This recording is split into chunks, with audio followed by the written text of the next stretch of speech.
The Project Gutenberg ebook of Letters of Pliny. This ebook is for the use of anyone anywhere in the United States and most other parts of the world at no cost and with almost no restrictions whatsoever.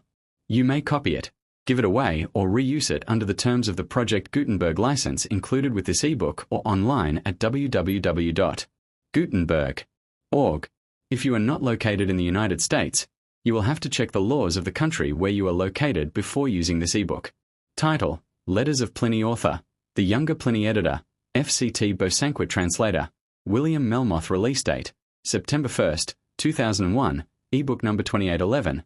Most recently updated: November 11th, 2018. Language: English. Credits: produced by David Reed and David Widger. Start of the Project Gutenberg ebook. Letters of Pliny. Letters of Pliny by Gaius Plinius Cecilius Secundus. Translated by William Melmoth. Revised by FCT Bosanquet. Gaius Plinius Cecilius Secundus, usually known as Pliny the Younger, was born at Como in 62 AD.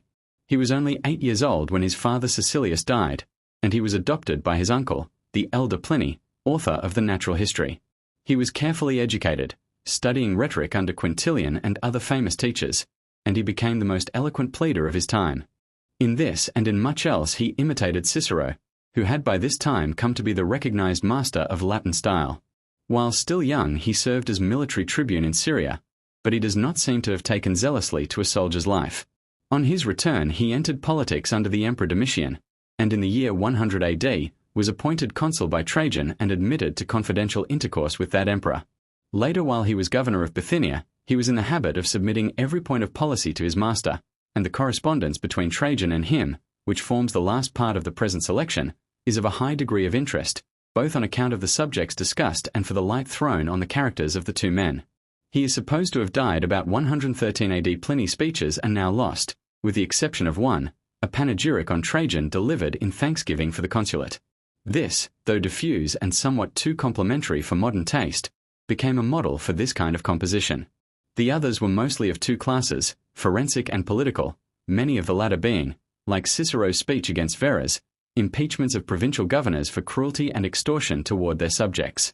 In these, as in his public activities in general, he appears as a man of public spirit and integrity, and in his relations with his native town he was a thoughtful and munificent benefactor. The letters, on which today his fame mainly rests, were largely written with a view to publication, and were arranged by Pliny himself.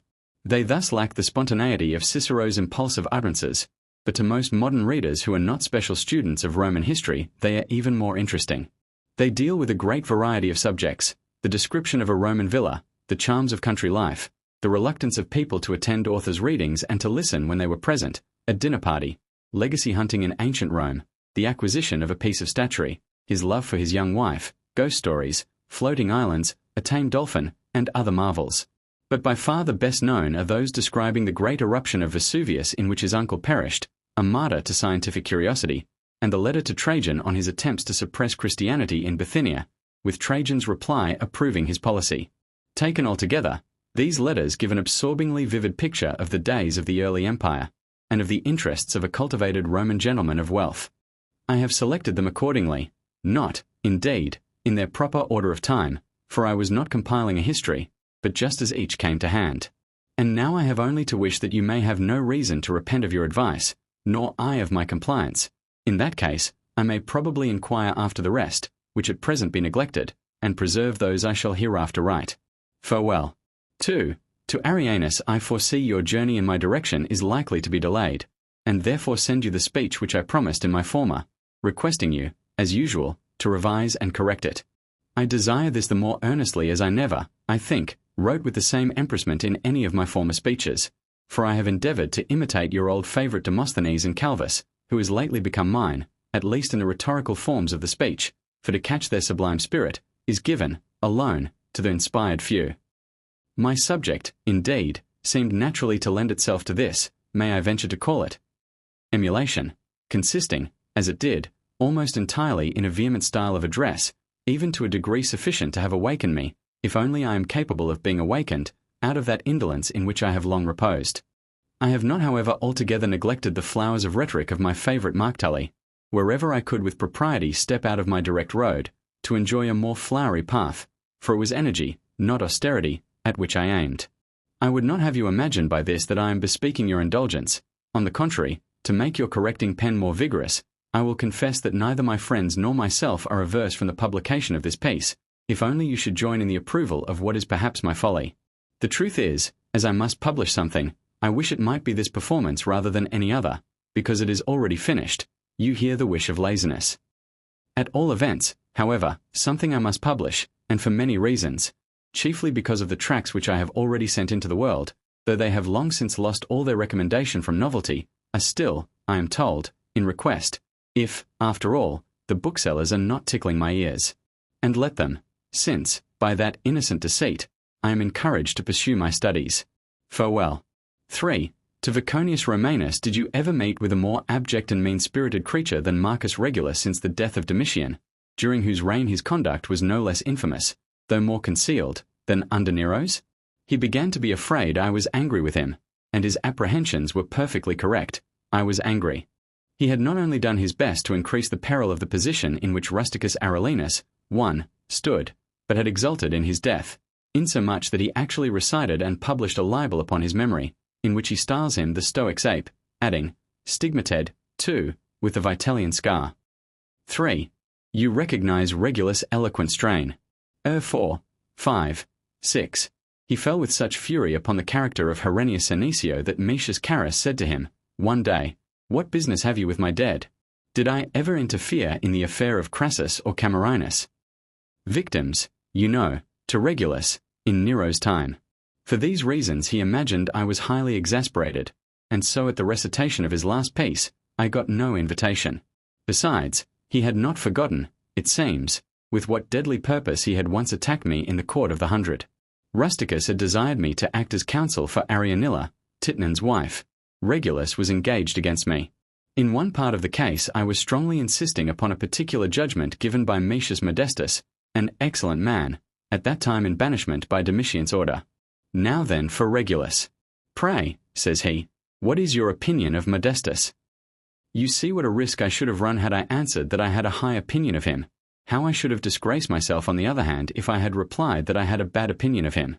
But some guardian power, I am persuaded, must have stood by me to assist me in this emergency. I will tell you my opinion, I said, if that is a matter to be brought before the court. I ask you, he repeated, what is your opinion of Modestus? I replied that it was customary to examine witnesses to the character of an accused man, not to the character of one on whom sentence had already been passed. He pressed me a third time. I do not now inquire, said he, your opinion of Modestus in general, I only ask your opinion of his loyalty. Since you will have my opinion then, I rejoined, I think it illegal even to ask a question concerning a person who stands convicted. He sat down at this, completely silenced, and I received applause and congratulation on all sides, that without injuring my reputation by an advantageous, perhaps, though ungenerous answer, I had not entangled myself in the toils of so insidious a catch-question. Thoroughly frightened upon this then, he first seizes upon Cecilia Sila, next he goes and begs of Fabius Justus, that they would use their joint interest to bring about a reconciliation between us. And lest this should not be sufficient, he sets off to Spurina as well, to whom he came in the humblest way, for he is the most abject creature alive, where he has anything to be afraid of, and says to him, do, I entreat of you, call on Pliny tomorrow morning, certainly in the morning, no later, for I cannot endure this anxiety of mind longer, and endeavour by any means in your power to soften his resentment. I was already up, the next day, when a message arrived from Spurina, I am coming to call on you. I sent word back, nay, I will wait upon you. However, both of us setting out to pay this visit, we met under Livia's portico. He acquainted me with the commission he had received from Regulus, and interceded for him as became so worthy a man in behalf of one so totally dissimilar, without greatly pressing the thing. I will leave it to you, was my reply, to consider what answer to return Regulus. You ought not to be deceived by me. I am waiting for Mauricus, 7, return, for he had not yet come back out of exile, so that I cannot give you any definite answer either way, as I mean to be guided entirely by his decision, for he ought to be my leader here, and I simply to do as he says. Well, a few days after this, Regulus met me as I was at the Praetors. He kept close to me there and begged a word in private, when he said he was afraid I deeply resented an expression he had once made use of in his reply to Satrius and myself, before the court of the 100, to this effect, Satrius Rufus, who does not endeavor to rival Cicero, and who is content with the eloquence of our own day. I answered, now I perceived indeed, upon his own confession, that he had meant it ill-naturedly, otherwise it might have passed for a compliment. For I am free to own, I said, that I do endeavor to rival Cicero, and am not content with the eloquence of our own day. For I consider it the very height of folly not to copy the best models of every kind. But, how happens it that you, who have so good a recollection of what passed upon this occasion, should have forgotten that other, when you ask me my opinion of the loyalty of Modestus? Pale as he always is, he turned simply pallid at this, and stammered out, I did not intend to hurt you when I asked this question, but Modestus. Observe the vindictive cruelty of the fellow, who made no concealment of his willingness to injure a banished man. But the reason he alleged in justification of his conduct is pleasant. Modestus, he explained, in a letter of his, which was read to Domitian, had used the following expression, Regulus, the biggest rascal that walks upon 2 feet, and what Modestus had written was the simple truth, beyond all manner of controversy. Here, our conversation came to an end, for I did not wish to proceed further, being desirous to keep matters open until Mauricus returns. It is no easy matter, I am well aware of that, to destroy Regulus. He is rich, and at the head of a party, courted, by many, feared by more, a passion that will sometimes prevail even beyond friendship itself. But, after all, ties of this sort are not so strong but they may be loosened, for a bad man's credit is as shifty as himself. However, to repeat, I am waiting until Mauricus comes back.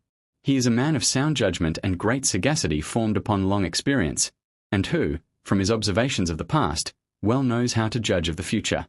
I shall talk the matter over with him, and consider myself justified either in pursuing or dropping this affair, as he shall advise. Meanwhile, I thought I owed this account to our mutual friendship, which gives you an undoubted right to know about not only all my actions but all my plans as well. Farewell. For, to Cornelius Tacitus you will laugh, and you are quite welcome, when I tell you that your old acquaintance is turned sportsman, and has taken 3 noble boars. What? You exclaim, Pliny. Even he. However, I indulged at the same time my beloved inactivity, and, whilst I sat at my nets, you would have found me, not with boar spear or javelin, but pencil and tablet by my side. I mused and wrote, being determined to return, if with all my hands empty, at least with my memorandums full. Believe me, this way of studying is not to be despised. It is wonderful how the mind is stirred and quickened into activity by brisk bodily exercise. There is something, too, in the solemnity of the venerable woods with which one is surrounded, together with that profound silence which is observed on these occasions, that forcibly disposes the mind to meditation. So for the future, let me advise you, whenever you hunt, to take your tablets along with you, as well as your basket and bottle, for be assured you will find Minerva no less fond of traversing the hills than Diana. Farewell.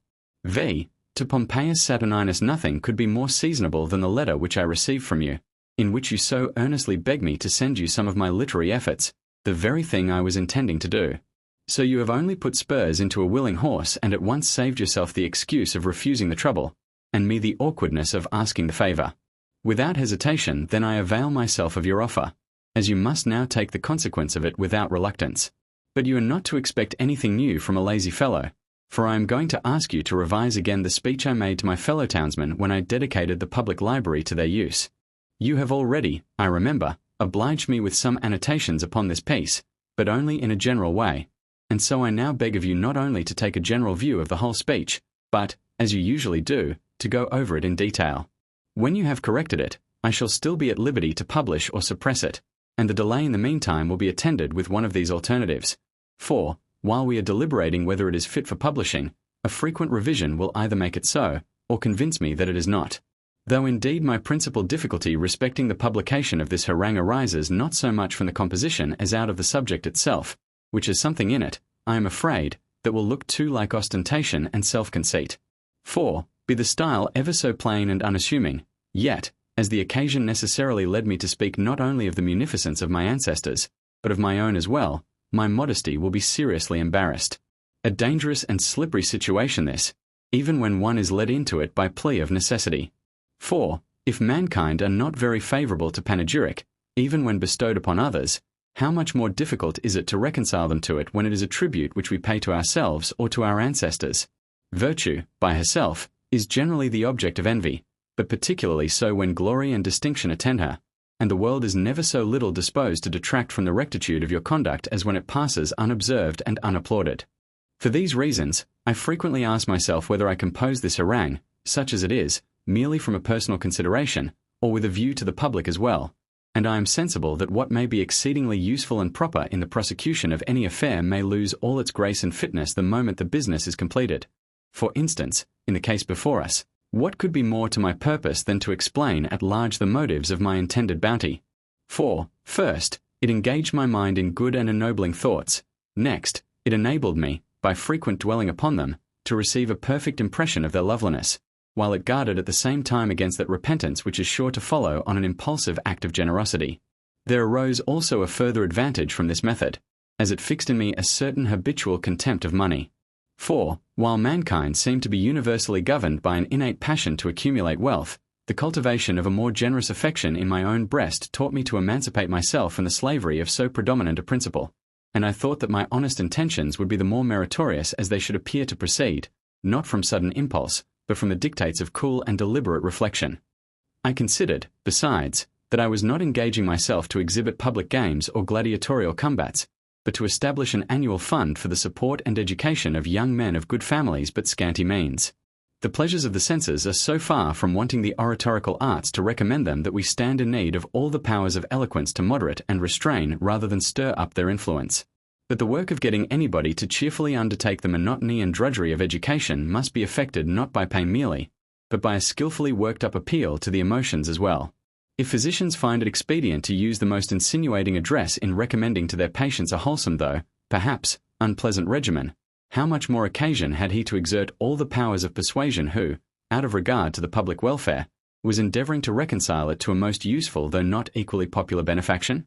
Particularly, as my aim was to recommend an institution, calculated solely for the benefit of those who were parents to men who, at present, had no children, and to persuade the greater number to wait patiently until they should be entitled to an honour of which a few only could immediately partake.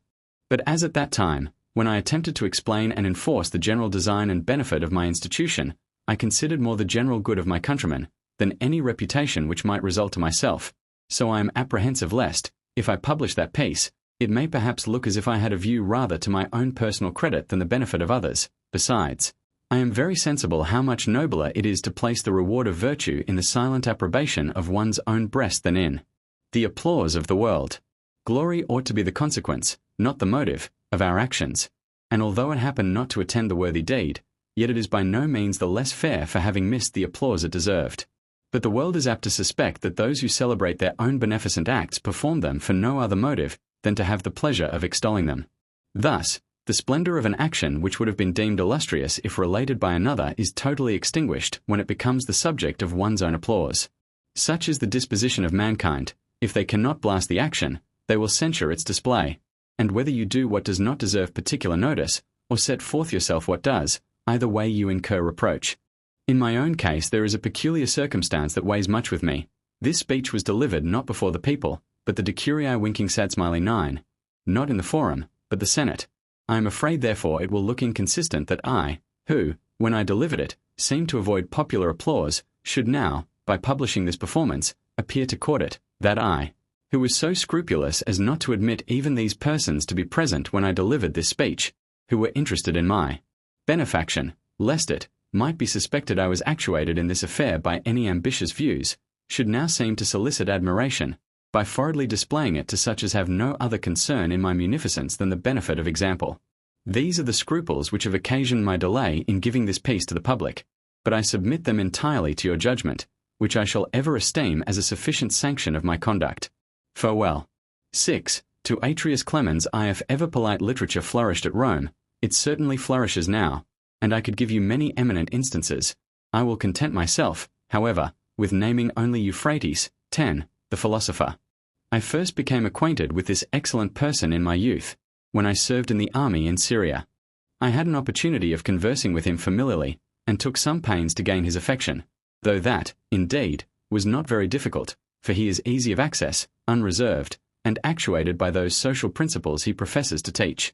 I should think myself extremely happy if I had as fully answered the expectations he, at that time, conceived of me, as he exceeds everything I had imagined of him. But, perhaps, I admire his excellencies more now than I did then, because I know better how to appreciate them, not that I sufficiently appreciate them even now.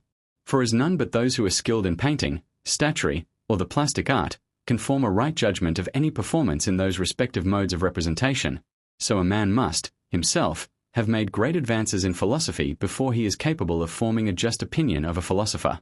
However, as far as I am qualified to determine, Euphrates is possessed of so many shining talents that he cannot fail to attract and impress the most ordinarily educated observer. He reasons with much force, acuteness, and elegance, and frequently rises into all the sublime and luxuriant eloquence of Plato. His style is varied and flowing, and at the same time so wonderfully captivating that he forces the reluctant attention of the most unwilling hearer.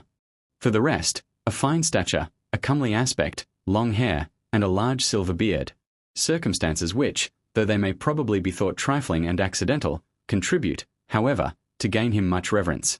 There is no affected negligence in his dress and appearance. His countenance is grave but not austere, and his approach commands respect without creating awe. Distinguished as he is by the perfect blamelessness of his life, he is no less so by the courtesy and engaging sweetness of his manner. He attacks vices, not persons, and, without severity, reclaims the wanderer from the paths of virtue.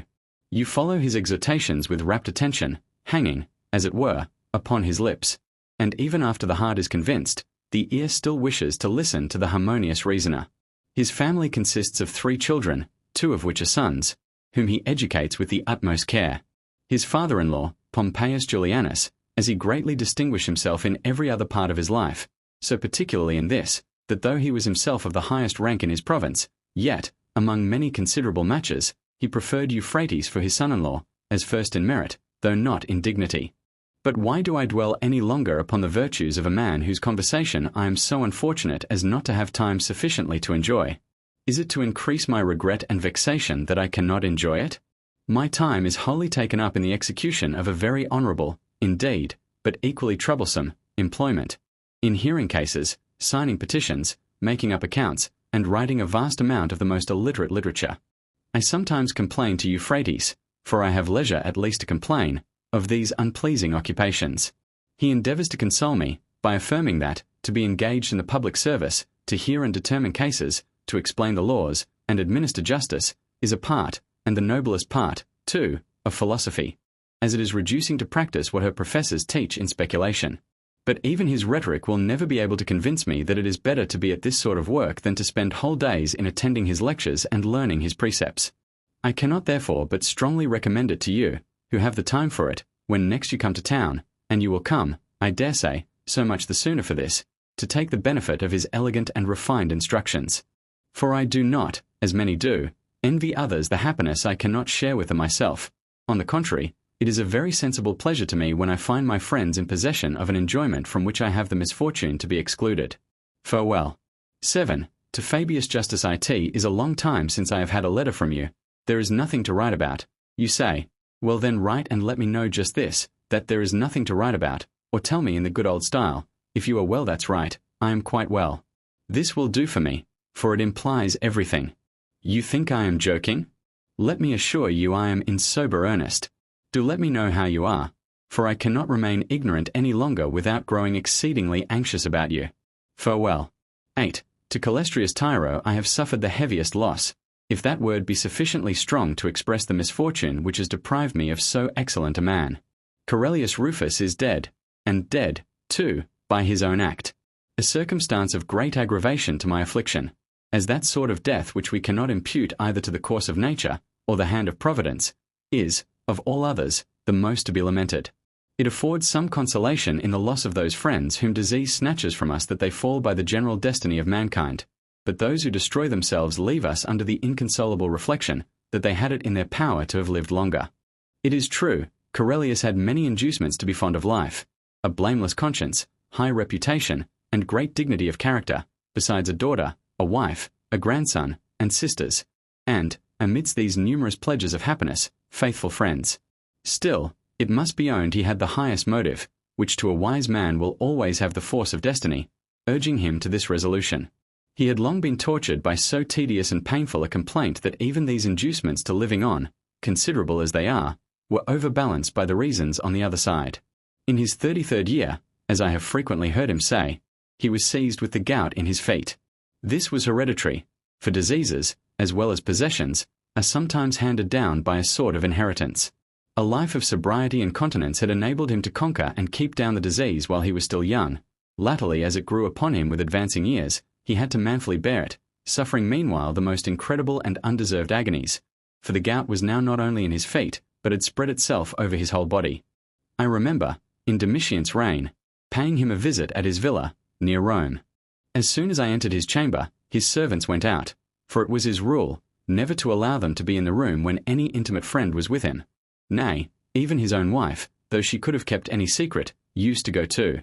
Casting his eyes round the room, "Why," he exclaimed, "do you suppose I endure life so long under these cruel agonies? It is with the hope that I may outlive, at least for one day, that villain."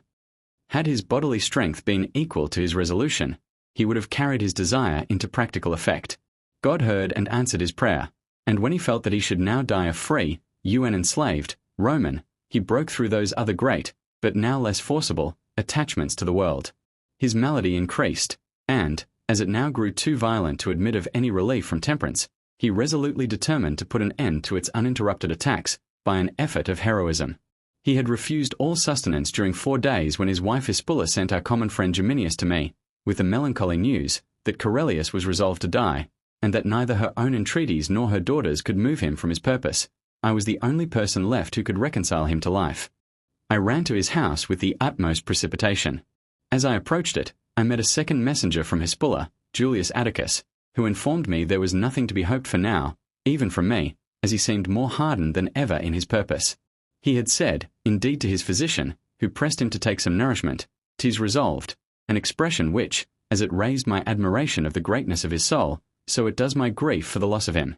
I keep thinking what a friend, what a man, I am deprived of. That he had reached his 6th to 7th year, an age which even the strongest seldom exceed, I well know.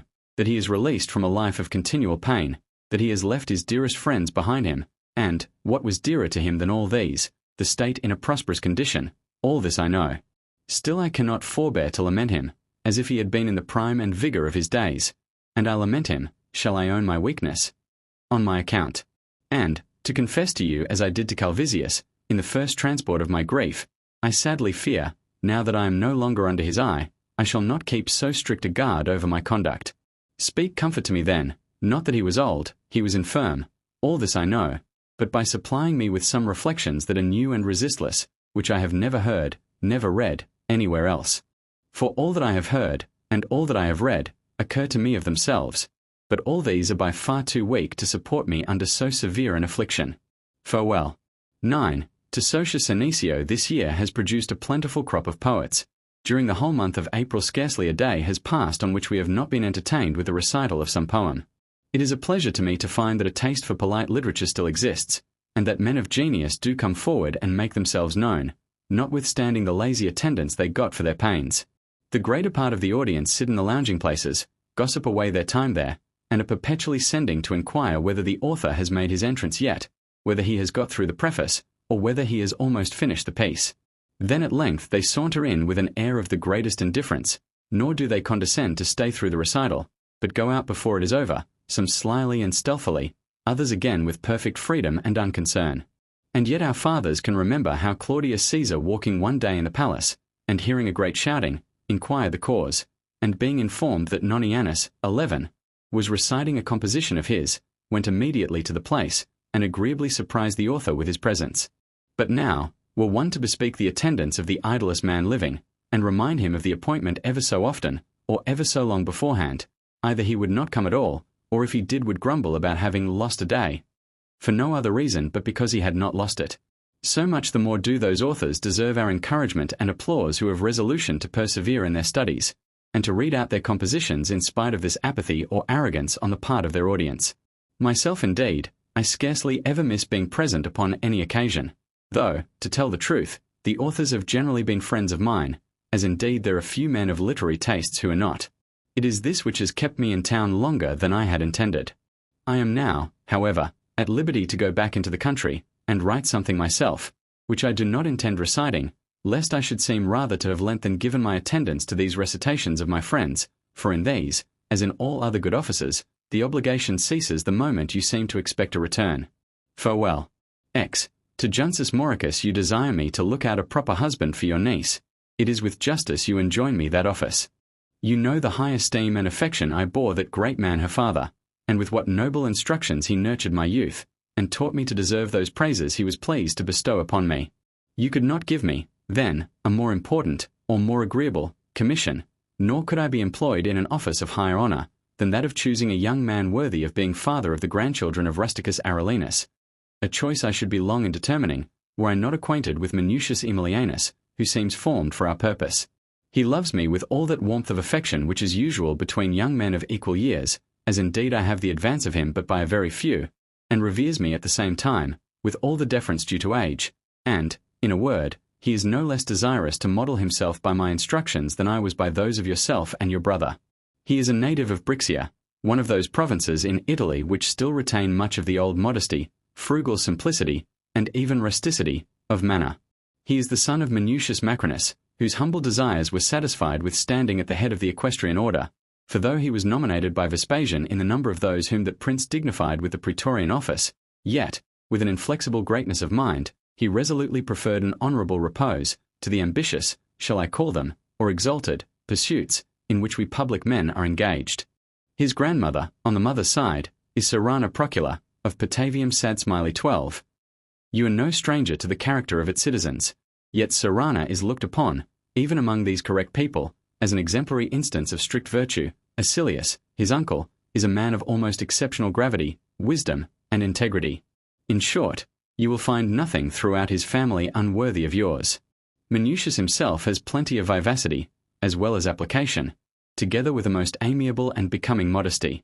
He has already, with considerable credit, passed through the offices of quaestor, tribune, and praetor, so that you will be spared the trouble of soliciting for him those honourable employments.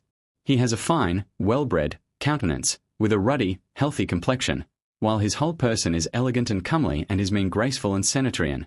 Advantages, I think, by no means to be slighted, and which I consider as the proper tribute to virgin innocence. I think I may add that his father is very rich. When I contemplate the character of those who require a husband of my choosing, I know it is unnecessary to mention wealth, but when I reflect upon the prevailing manners of the age, and even the laws of Rome, which rank a man according to his possessions, it certainly claims some regard, and, indeed, in establishments of this nature, where children and many other circumstances are to be duly weighed, it is an article that well deserves to be taken into the account. You will be inclined, perhaps, to suspect that affection has had too great a share in the character I have been drawing, and that I have heightened it beyond the truth, but I will stake all my credit, you will find everything far beyond what I have represented. I love the young fellow indeed, as he justly deserves, with all the warmth of a most ardent affection, but for that very reason I would not ascribe more to his merit than I know it will bear. Farewell. 11. To Septitius Clarus R. You are a pretty fellow. You make an engagement to come to supper and then never appear. Justice shall be exacted. You shall reimburse me to the very last penny the expense I went to on your account. No small sum, let me tell you. I had prepared, you must know, a lettuce apiece, 3 snails, 2 eggs, and a barley cake, with some sweet wine and snow. The snow most certainly I shall charge to your account, as a rarity that will not keep. Olives, beetroot, gourds, onions, and 1,000 other dainties equally sumptuous. You should likewise have been entertained either with an interlude, the rehearsal of a poem, or a piece of music, whichever you preferred, or, such was my liberality, with all 3. But the oysters, sows' bellies, sea urchins, and dancers from Cadiz of a certain, I know not who, were, it seems, more to your taste. You shall give satisfaction. How, shall at present be a secret. Oh, you have behaved cruelly, grudging your friend, had almost said yourself, and upon second thoughts I do say so, in this way, for how agreeably should we have spent the evening, in laughing, trifling, and literary amusements. You may sup, I confess, at many places more splendidly, but nowhere with more unconstrained mirth, simplicity, and freedom. Only make the experiment, and if you do not ever after excuse yourself to your other friends, to come to me, always put me off to go to them. Farewell. 12. To Suetonius Tranquillus you tell me in your letter that you are extremely alarmed by a dream, apprehending that it forebodes some ill success to you in the case you have undertaken to defend, and, therefore, desire that I would get it adjourned for a few days, or, at least, to the next. This will be no easy matter, but I will try, for dreams descend from Jove. Meanwhile, it is very material for you to recollect whether your dreams generally represent things as they afterwards fall out, or quite the reverse. But if I may judge of yours by one that happened to myself, this dream that alarms you seems to portend that you will acquit yourself with great success. I had promised to stand counsel for Junius Pastor, when I fancied in my sleep that my mother-in-law came to me, and, throwing herself at my feet, earnestly entreated me not to plead. I was at that time a very young man. The case was to be argued in the 4 centumviral courts. My adversaries were some of the most important personages in Rome, and particular favourites of Caesar winking sad smiley 13, any of which circumstances were sufficient, after such an inauspicious dream, to have discouraged me. Notwithstanding this, I engaged in the cause, reflecting that, without a sign, his sword the brave man draws, and asks no omen but his country's cause. 14. For I looked upon the promise I had given to be as sacred to me as my country, or, if that were possible, more so. The event happened as I wished, and it was that very case which first procured me the favourable attention of the public, and threw open to me the gates of fame. Consider then whether your dream, like this one I have related, may not pre-signify success. But, after all, perhaps you will think it safer to pursue this cautious maxim: never do a thing concerning the rectitude of which you are in doubt. If so, write me word. In the interval, I will consider of some excuse, and will so plead your cause that you may be able to plead it yourself any day you like best. In this respect, you are in a better situation than I was. The court of the centumviri, where I was to plead, admits of no adjournment, whereas, in that where your case is to be heard, though no easy matter to procure one, still, however, it is possible. Farewell. 13. To remain as firmus as you are my townsman, my schoolfellow, and the earliest companion of my youth, as there was the strictest friendship between my mother and uncle and your father, a happiness which I also enjoyed as far as the great inequality of our ages would admit, can I fail, thus biased as I am by so many and weighty considerations, to contribute all in my power to the advancement of your honours? The rank you bear in our province, as decurio, is a proof that you are possessed, at least, of 100,000 sestoses winking sad smiley 15. But that we may also have the satisfaction of seeing you a Roman knight. 16. I present you with 300,000, in order to make up the sum requisite to entitle you to that dignity. The long acquaintance we have had leaves me no room to apprehend you will ever be forgetful of this instance of my friendship. And I know your disposition too well to think it necessary to advise you to enjoy this honour with the modesty that becomes a person who receives it from me. For the advanced rank we possess through a friend's kindness is a sort of sacred trust, in which we have his judgment, as well as our own character, to maintain, and therefore to be guarded with the greater caution. Farewell. 14. To Cornelius Tacitus I have frequent debates with a certain acquaintance of mine, a man of skill and learning, who admires nothing so much in the eloquence of the bar as conciseness. I agree with him, that where the case will admit of this precision, it may with propriety be adopted, but insist that, to leave out what is material to be mentioned, or only briefly and cursorily to touch upon those points which should be inculcated, impressed, and urged well home upon the minds of the audience, is a downright fraud upon one's client.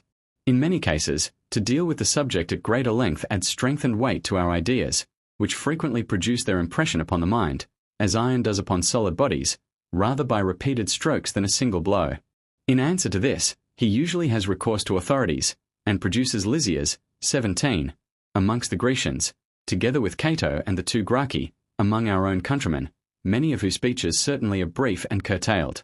In return, I name Demosthenes, Aeschines, Hyperides, 18, and many others, in opposition to Lysias, while I confront Cato and the Gracchi with Caesar, Pollio, 19, Caelius, 20, but, above all, Cicero, whose longer speech is generally considered his best. Why, no doubt about it, in good compositions, as in everything else that is valuable, the more there is of them, the better. You may observe in statues, basso-relievos, pictures, and the human form, and even in animals and trees, that nothing is more graceful than magnitude, if accompanied with proportion. The same holds true in pleading, and even in books a large volume carries a certain beauty and authority in its very size. My antagonist, who is extremely dexterous at evading an argument, eludes all this, and much more, which I usually urge to the same purpose, by insisting that those very individuals, upon whose works I found my opinion, made considerable additions to their speeches when they published them. This I deny, and appeal to the harangues of numberless orators, particularly to those of Cicero, from Murena and Varanus, in which a short, bare notification of certain charges is expressed under mere heads. Whence it appears that many things which he enlarged upon at the time he delivered those speeches were retrenched when he gave them to the public.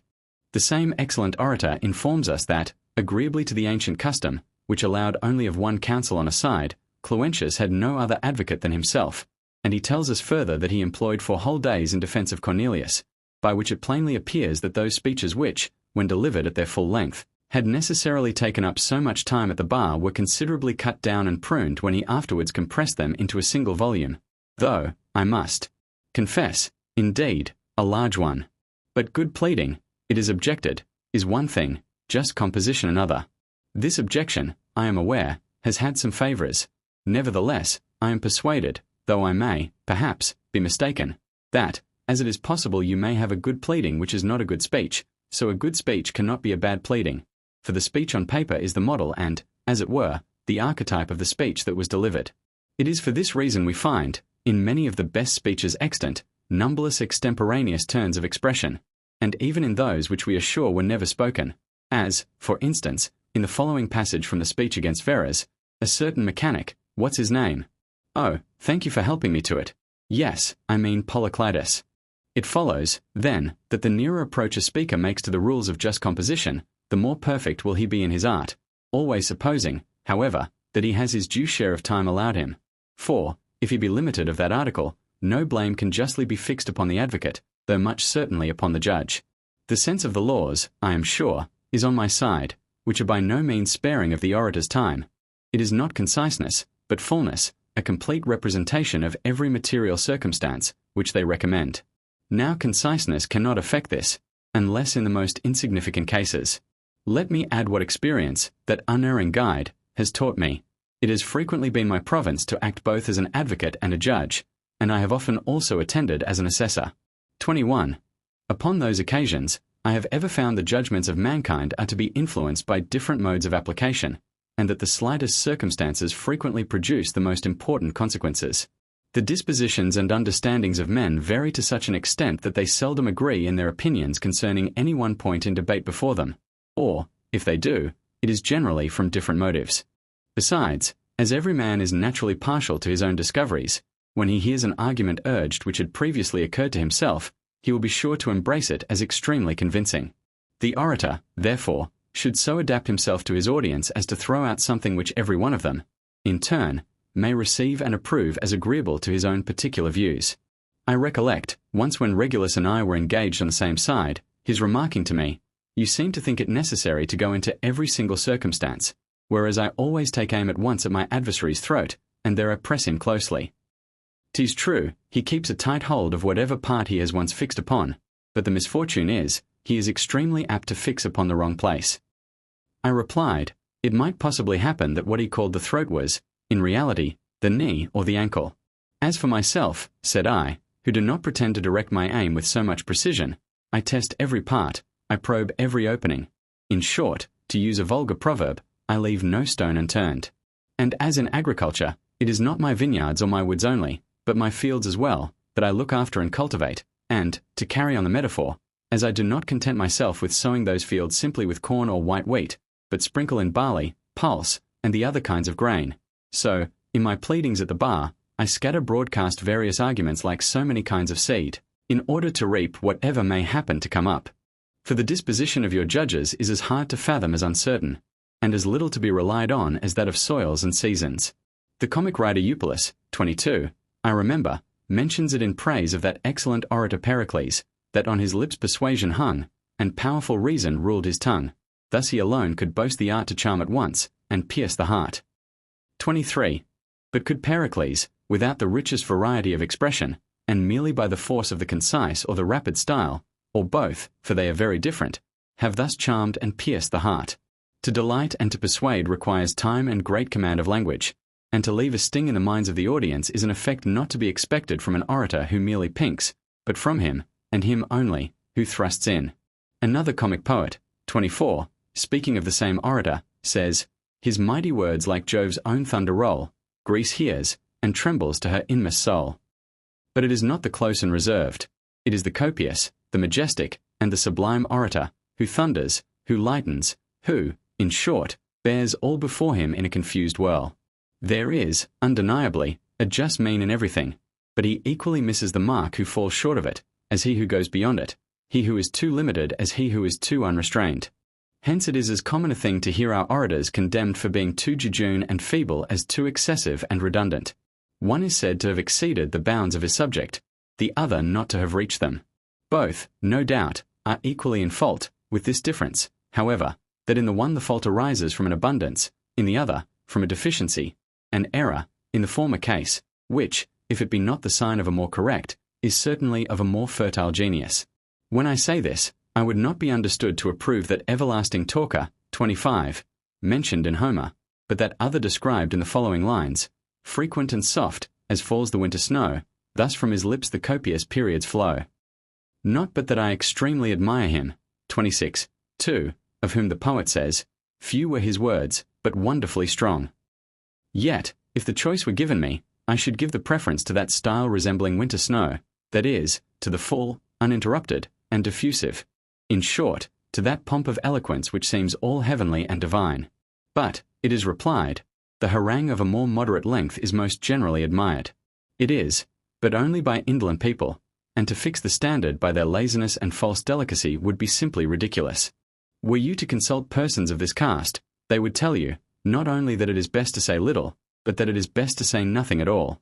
Thus, my friend, I have laid before you my opinions upon this subject, and I am willing to change them if not agreeable to yours. But should you disagree with me, pray let me know clearly your reasons why. For, though I ought to yield in this case to your more enlightened judgment, yet, in a point of such consequence, I had rather be convinced by argument than by authority. So if I don't seem to you very wide of the mark, a line or two from you in return, intimating your concurrence, will be sufficient to confirm me in my opinion. On the other hand, if you should think me mistaken, let me have your objections at full length. Does it not look rather like bribery, my requiring only a short letter, if you agree with me, but a very long one if you should be of a different opinion? Farewell.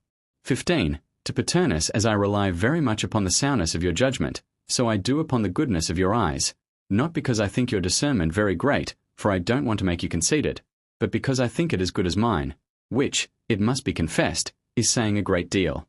Joking apart, I like the look of the slaves which were purchased for me on your recommendation very well. All I further care about is, that they be honest, and for this I must depend upon their characters more than their countenances. Farewell. 16. To Catilius Severus, 27. I am at present, and have been a considerable time, detained in Rome, under the most stunning apprehensions. Titus Aristo, 28, whom I have a singular admiration and affection for, is fallen into a long and obstinate illness, which troubles me. Virtue, knowledge, and good sense shine out with so superior a lustre in this excellent man that learning herself, and every valuable endowment, seem involved in the danger of his single person. How consummate his knowledge, both in the political and civil laws of his country! How thoroughly conversant is he in every branch of history or antiquity! In a word, there is nothing you might wish to know which he could not teach you. As for me, whenever I would acquaint myself with any abstruse point, I go to him as my storehouse. What an engaging sincerity! What dignity in his conversation! How chastened and becoming is his caution! Though he conceives, at once, every point in debate, yet he is as slow to decide as he is quick to apprehend, calmly and deliberately sifting and weighing every opposite reason that is offered, and tracing it, with a most judicious penetration, from its source through all its remotest consequences. His diet is frugal, his dress plain, and whenever I enter his chamber, and view him reclined upon his couch, I consider the scene before me as a true image of ancient simplicity, to which his illustrious mind reflects the noblest ornament. He places no part of his happiness in ostentation, but in the secret approbation of his conscience, seeking the reward of his virtue, not in the clamorous applauses of the world, but in the silent satisfaction which results from having acted well. In short, you will not easily find his equal, even among our philosophers by outward profession. No, he does not frequent the gymnasia or porticos, 29. Nor does he amuse his own and others' leisure with endless controversies, but busies himself in the scenes of civil and active life. Many has he assisted with his interest, still more with his advice, and withal in the practice of temperance, piety, justice, and fortitude, he has no superior. You would be astonished, were you there to see, at the patience with which he bears his illness, how he holds out against pain, endures thirst, and quietly submits to this raging fever and to the pressure of those clothes which are laid upon him to promote perspiration. He lately called me and a few more of his particular friends to his bedside, requesting us to ask his physicians what turn they apprehended his distemper would take, that, if they pronounced it incurable, he might voluntarily put an end to his life, but if there were hopes of a recovery, how tedious and difficult soever it might prove, he would calmly wait the event, for so much, he thought, was due to the tears and entreaties of his wife and daughter, and to the affectionate intercession of his friends, as not voluntarily to abandon our hopes, if they were not entirely desperate. A true hero's resolution this, in my estimation, and worthy the highest applause. Instances are frequent in the world, of rushing into the arms of death without reflection and by a sort of blind impulse, but deliberately to weigh the reasons for life or death, and to be determined in our choice as either side of the scale prevails, shows a great mind.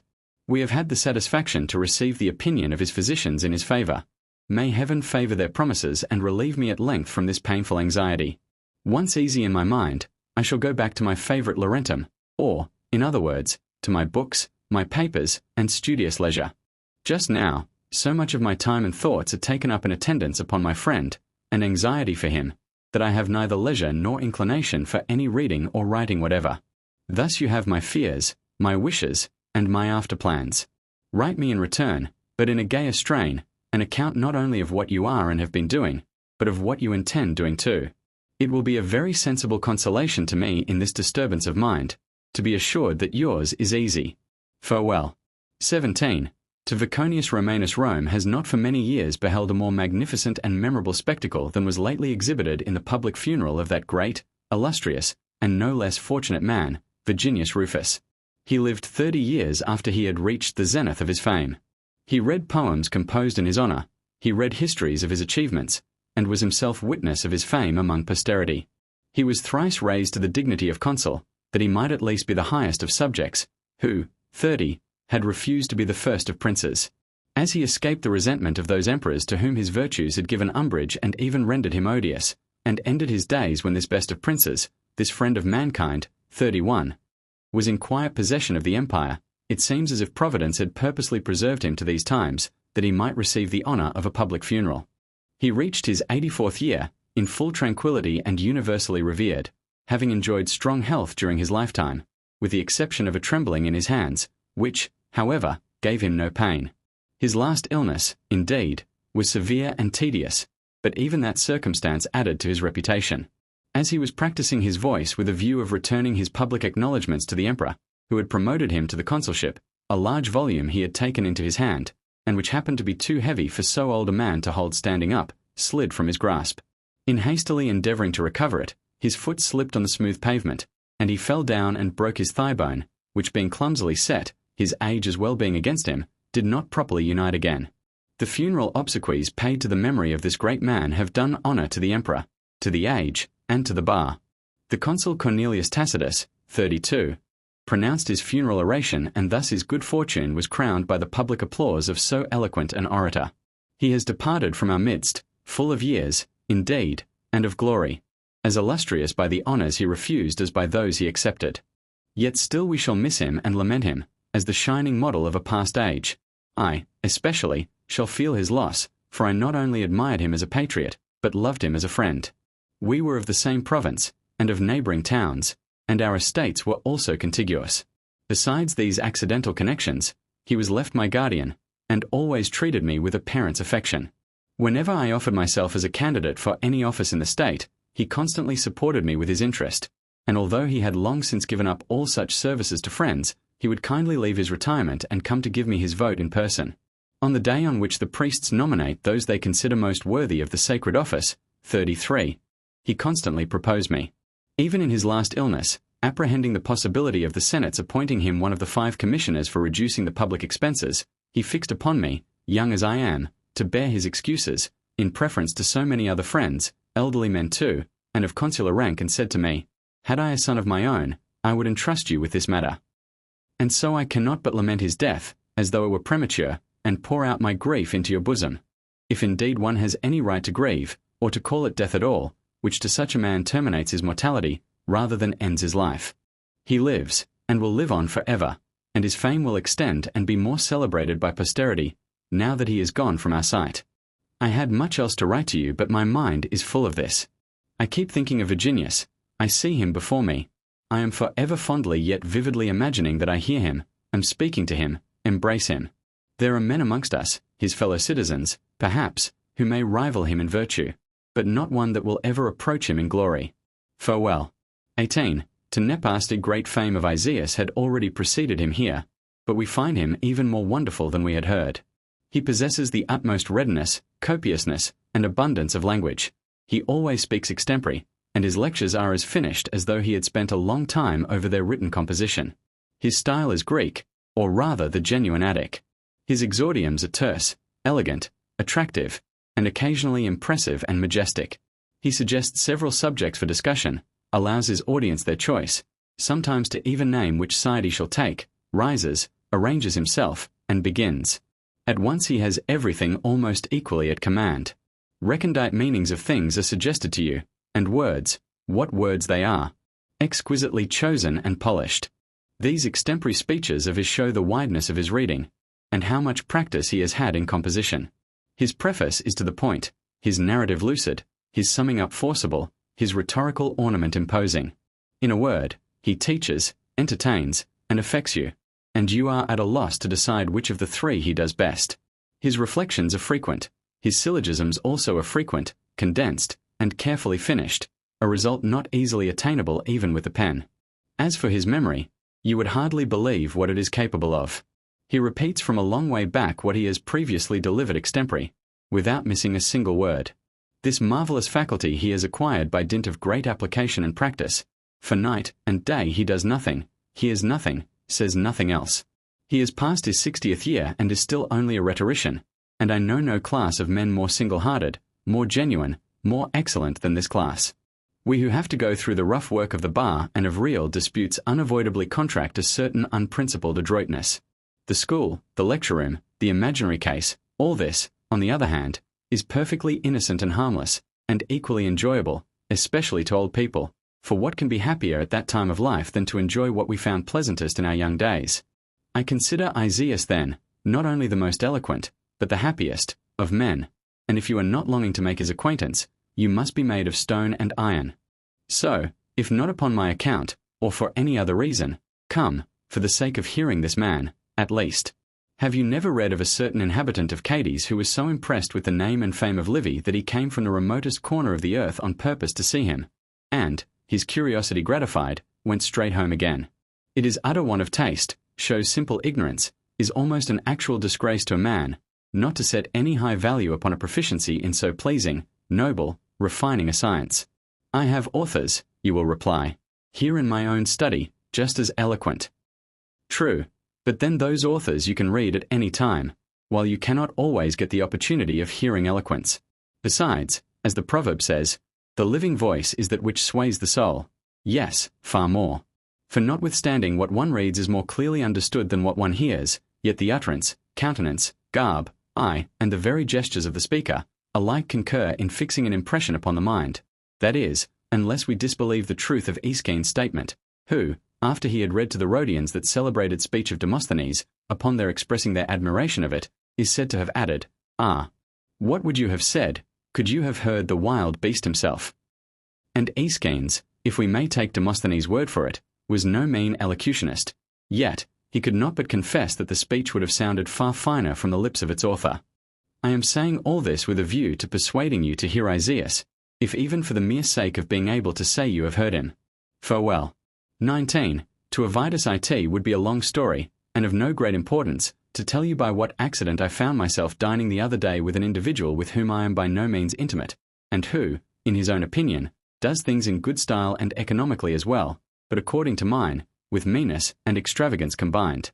Some very elegant dishes were served up to himself and a few more of us, whilst those placed before the rest of the company consisted simply of cheap dishes and scraps. There were, in small bottles, 3 different kinds of wine, not that the guests might take their choice, but that they might not have any option in their power, one kind being for himself, and for us, another sort for his lesser friends, for it seems he has degrees of friends, and the third for his own freedmen and ours. My neighbour, 34, reclining next me, observing this, asked me if I approved the arrangement. Not at all, I told him. Pray then, he asked. "What is your method upon such occasions?" "Mine," I returned, "is to give all my visitors the same reception, for when I give an invitation, it is to entertain, not distinguish, my company. I place every man upon my own level whom I admit to my table, not excepting even your freedmen. Not excepting even my freedmen, whom I consider on these occasions my guests, as much as any of the rest." He replied, "This must cost you a great deal." "Not in the least." "How can that be?"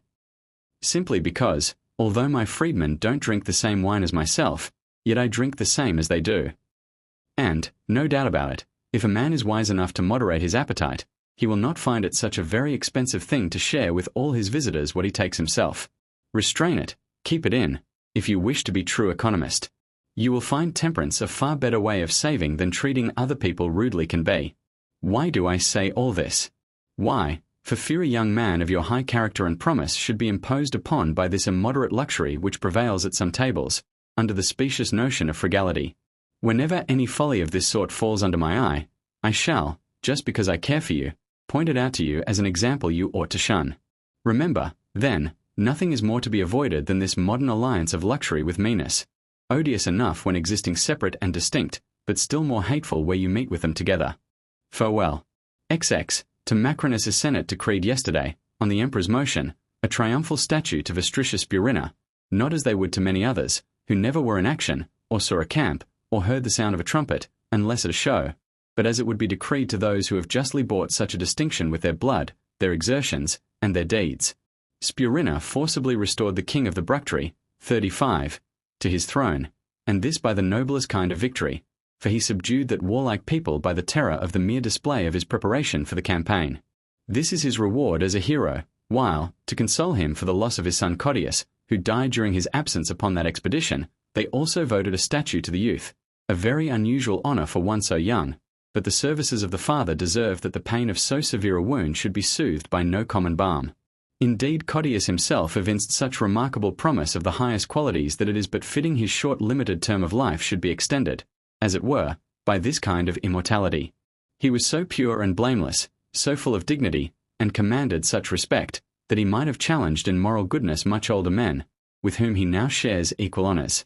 Honours, if I am not mistaken, conferred not only to perpetuate the memory of the deceased youth, and in consolation to the surviving father, but for the sake of public example also. This will rouse and stimulate our young men to cultivate every worthy principle, when they see such rewards bestowed upon one of their own years, provided he deserve them.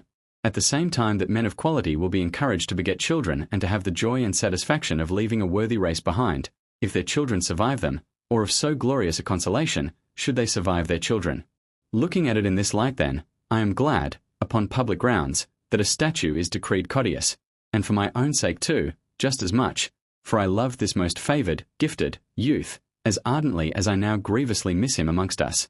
So that it will be a great satisfaction to me to be able to look at this figure from time to time as I pass by, contemplate it, stand underneath, and walk to and fro before it. For if having the pictures of the departed placed in our homes lighten sorrow, how much more those public representations of them which are not only memorials of their air and countenance, but of their glory and honour besides. Farewell. XXI to Piscus, as I know you eagerly embrace every opportunity of obliging me, so there is no man whom I had rather be under an obligation to. I apply to you, therefore, in preference to anyone else, for a favour which I am extremely desirous of obtaining. You, who are commander-in-chief of a very considerable army, have many opportunities of exercising your generosity, and the length of time you have enjoyed that post must have enabled you to provide for all your own friends. I hope you will now turn your eyes upon some of mine, as indeed they are but a few. Your generous disposition, I know, would be better pleased if the number were greater, but one or two will suffice my modest desires. At present I will only mention Viconius Romanus. His father was of great distinction among the Roman knights, and his father-in-law, or, I might more properly call him, his second father, for his affectionate treatment of Viconius entitles him to that appellation, was still more conspicuous. His mother was one of the most considerable ladies of Upper Spain. You know what character the people of that province bear, and how remarkable they are for their strictness of their manners. As for himself, he lately held the post of flayman. 36. Now, from the time when we were first students together, I have felt very tenderly attached to him. We lived under the same roof, in town and country, we joked together, We shared each other's serious thoughts. For where indeed could I have found a truer friend or pleasanter companion than he? In his conversation, and even in his very voice and countenance, there is a rare sweetness, as at the bar he displays talents of a high order, acuteness, elegance, ease, and skill, and he writes such letters too that were you to read them you would imagine they had been dictated by the muses themselves. I have a very great affection for him, as he has for me. Even in the earlier part of our lives, I warmly embraced every opportunity of doing him all the good services which then lay in my power, as I have lately obtained for him from our most gracious Prince, 37. The privilege, 38. Granted to those who have 3 children, a favour which, though Caesar very rarely bestows, and always with great caution, yet he conferred, at my request, in such a manner as to give it the air and grace of being his own choice. The best way of showing that I think he deserves the kindnesses he has already received from me is by increasing them, especially as he always accepts my services so gratefully as to deserve more. Thus I have shown you what manner of man Romanus is, how thoroughly I have proved his worth, and how much I love him. Let me entreat you to honour him with your patronage in a way suitable to the generosity of your heart, and the eminence of your station. But above all let him have your affection, for though you were to confer upon him the utmost you have in your power to bestow, you can give him nothing more valuable than your friendship that you may see he is worthy of it. Even to the closest degree of intimacy, I send you this brief sketch of his tastes, character, his whole life, in fact. I should continue my intercessions in his behalf, but that I know you prefer not being pressed, and I have already repeated them in every line of this letter. For, to show a good reason for what one asks is true intercession, and of the most effectual kind. Farewell. XXI. To Mamus you guess correctly. I am much engaged in pleading before the 100. The business there is more fatiguing than pleasant. Trifling, inconsiderable cases, mostly. It is very seldom that anything worth speaking of, either from the importance of the question or the rank of the persons concerned, comes before them. There are very few lawyers either whom I take any pleasure in working with. The rest, a parcel of impudent young fellows, many of whom one knows nothing whatever about, come here to get some practice in speaking, and conduct themselves so forwardly and with such utter want of deference that my friend Attilius exactly hit it, I think, when he made the observation that boys set out at the bar with cases in the court of the 100 as they do at school with Homer, intimating that at both places they begin where they should end. But in former times, so my elders tell me, no youth, even of the best families, was allowed in unless introduced by some person of consular dignity. As things are now, since every fence of modesty and decorum is broken down, and all distinctions are levelled and confounded, the present young generation, so far from waiting to be introduced, break in of their own free will. The audience at their heels are fit attendants upon such orators, a low rabble of hired mercenaries, supplied by contract. They get together in the middle of the court, where the dole is dealt round to them as openly as if they were in a dining room, and at this noble price they run from court to court. The Greeks have an appropriate name in their language for this sort of people, importing that they are applauders by profession, and we stigmatize them with the opprobrious title of table flatterers, yet the dirty business alluded to increases every day. It was only yesterday 2 of my domestic officers, mere striplings, were hired to cheer somebody or other, at 3 denarii apiece. Sad smiley 39. That is what the highest eloquence goes for. Upon these terms we fill as many benches as we please, and gather a crowd. This is how those rending shouts are raised, as soon as the individual standing up in the middle of the ring gives the signal. For, you must know, these honest fellows, who understand nothing of what is said, or, if they did, could not hear it, would be at a loss without a signal, how to time their applause, for many of them don't hear a syllable, and are as noisy as any of the rest.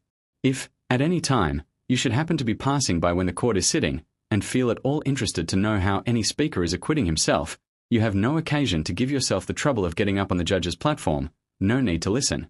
It is easy enough to find out, for you may be quite sure he that gets most applause deserves it the least. Largius Licinus was the first to introduce this fashion, but then he went no farther than to go round and solicit an audience. I remember hearing this from my tutor Quinctilian. I used, he told me, to go and hear Domitius Affer, and as he was pleading once before the 100 in his usual slow and impressive manner, hearing, close to him, a most immoderate and unusual noise, and being a good deal surprised at this, he left off, the noise ceased, and he began again. He was interrupted a second time, and a third. At last he inquired who it was that was speaking. He was told, Licinus. Upon which, he broke off the case, exclaiming, eloquence is no more. The truth is it had only begun to decline then, when in Affer's opinion it no longer existed, whereas now it is almost extinct. I am ashamed to tell you of the mincing and affected pronunciation of the speakers, and of the shrill-voiced applause with which their effusions are received. Nothing seems wanting to complete this sing-song performance except claps, or rather cymbals and tambourines.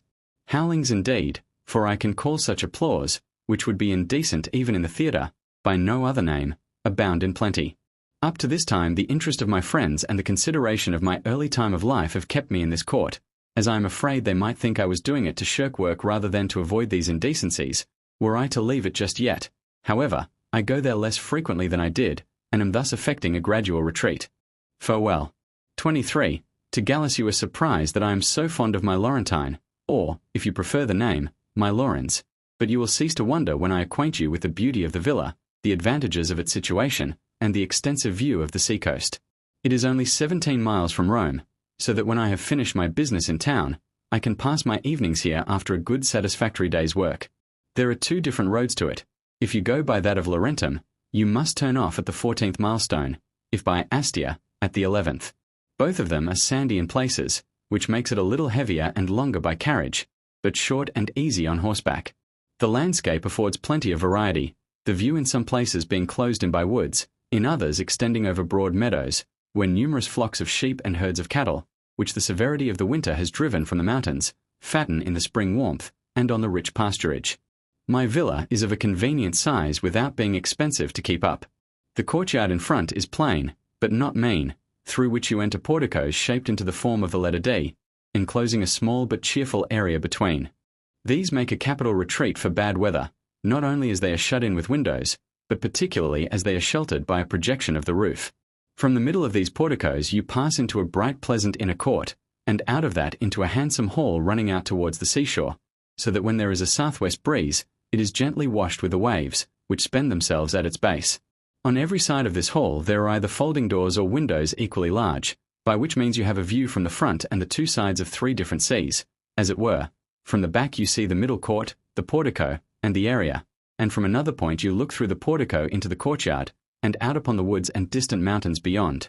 On the left hand of this hall, a little farther from the sea, lies a large drawing-room, and beyond that, a second of a smaller size, which has 1 window to the rising and another to the setting sun. This as well has a view of the sea, but more distant and agreeable.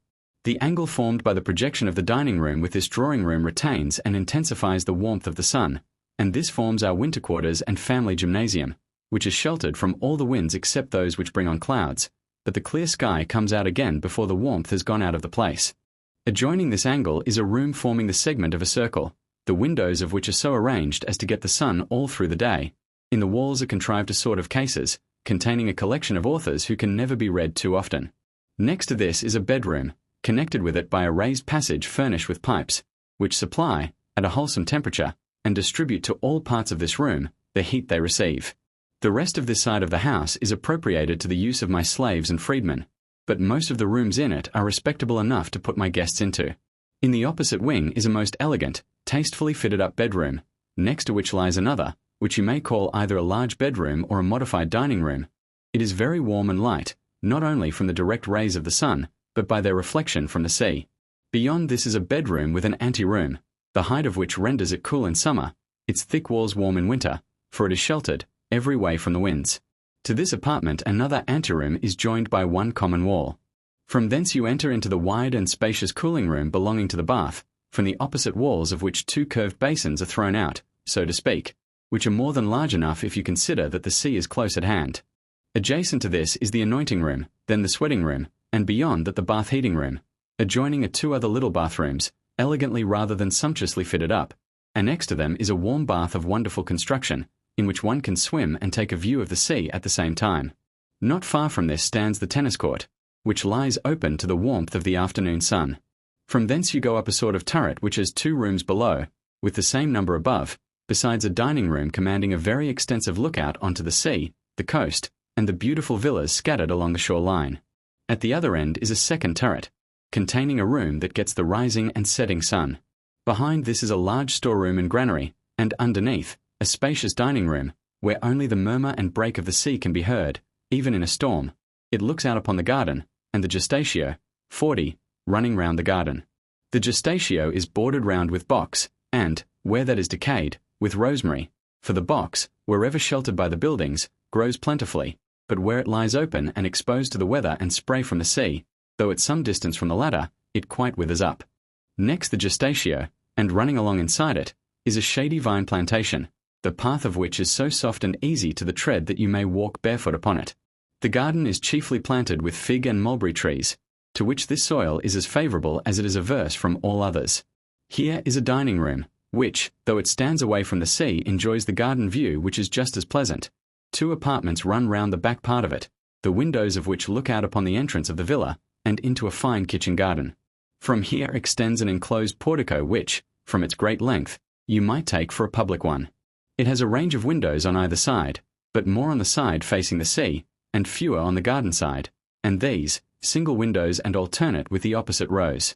In calm, clear, weather these are all thrown open, but if it blows, those on the weather side are closed, whilst those away from the wind can remain open without any inconvenience. Before this enclosed portico lies a terrace fragrant with the scent of violets, and warmed by the reflection of the sun from the portico, which, while it retains the rays, keeps away the northeast wind, and it is as warm on this side as it is cool on the side opposite. In the same way, it is a protection against the wind from the southwest, and thus, in short, by means of its several sides, breaks the force of the winds, from whatever quarter they may blow. These are some of its winter advantages. They are still more appreciable in the summer time, for at that season it throws a shade upon the terrace during the whole of the forenoon, and upon the adjoining portion of the gestatio and garden in the afternoon, casting a greater or less shade on this side or on that as the day increases or decreases. But the portico itself is coolest just at the time when the sun is at its hottest, that is, when the rays fall directly upon the roof. Also, by opening the windows you let in the western breezes in a free current, which prevents the place getting oppressive with close and stagnant air. At the upper end of the terrace and portico stands a detached garden building, which I call my favourite indeed, as I put it up myself. It contains a very warm winter room, one side of which looks down upon the terrace, while the other has a view of the sea, and both lie exposed to the sun. The bedroom opens on to the covered portico by means of folding doors, while its window looks out upon the sea. On that side next the sea, and facing the middle wall, is formed a very elegant little recess, which, by means of transparent, 41, windows, and a curtain drawn to or aside, can be made part of the adjoining room, or separated from it. It contains a couch and 2 chairs. As you lie upon this couch, from where your feet are you get a peep of the sea. Looking behind you see the neighbouring villas, and from the head you have a view of the woods. These 3 views may be seen either separately, from so many different windows, or blended together in one. Adjoining this is a bedroom, which neither the servants' voices, the murmuring of the sea, the glare of lightning, nor daylight itself can penetrate, unless you open the windows. This profound tranquillity and seclusion are occasioned by a passage separating the wall of this room from that of the garden, and thus, by means of this intervening space, every noise is drowned. Annexed to this is a tiny stove-room, which, by opening or shutting a little aperture, lets out or retains the heat from underneath, according as you require. Beyond this lie a bedroom and ante-room, which enjoy the sun, though obliquely indeed, from the time it rises, till the afternoon. When I retire to this garden summer-house, I fancy myself 100 miles away from my villa, and take a special pleasure in it at the feast of the Saturnalia, 42. When, by the license of that festive season, every other part of my house resounds with my servants' mirth. Thus I neither interrupt their amusement nor they my studies. Amongst the pleasures and conveniences of this situation, there is one drawback, and that is, the want of running water. But then there are wells about the place, or rather springs, for they lie close to the surface. And, altogether, the quality of this coast is remarkable, for dig where you may, you meet, upon the first turning up of the ground, with a spring of water, quite pure, not in the least salt, although so near the sea.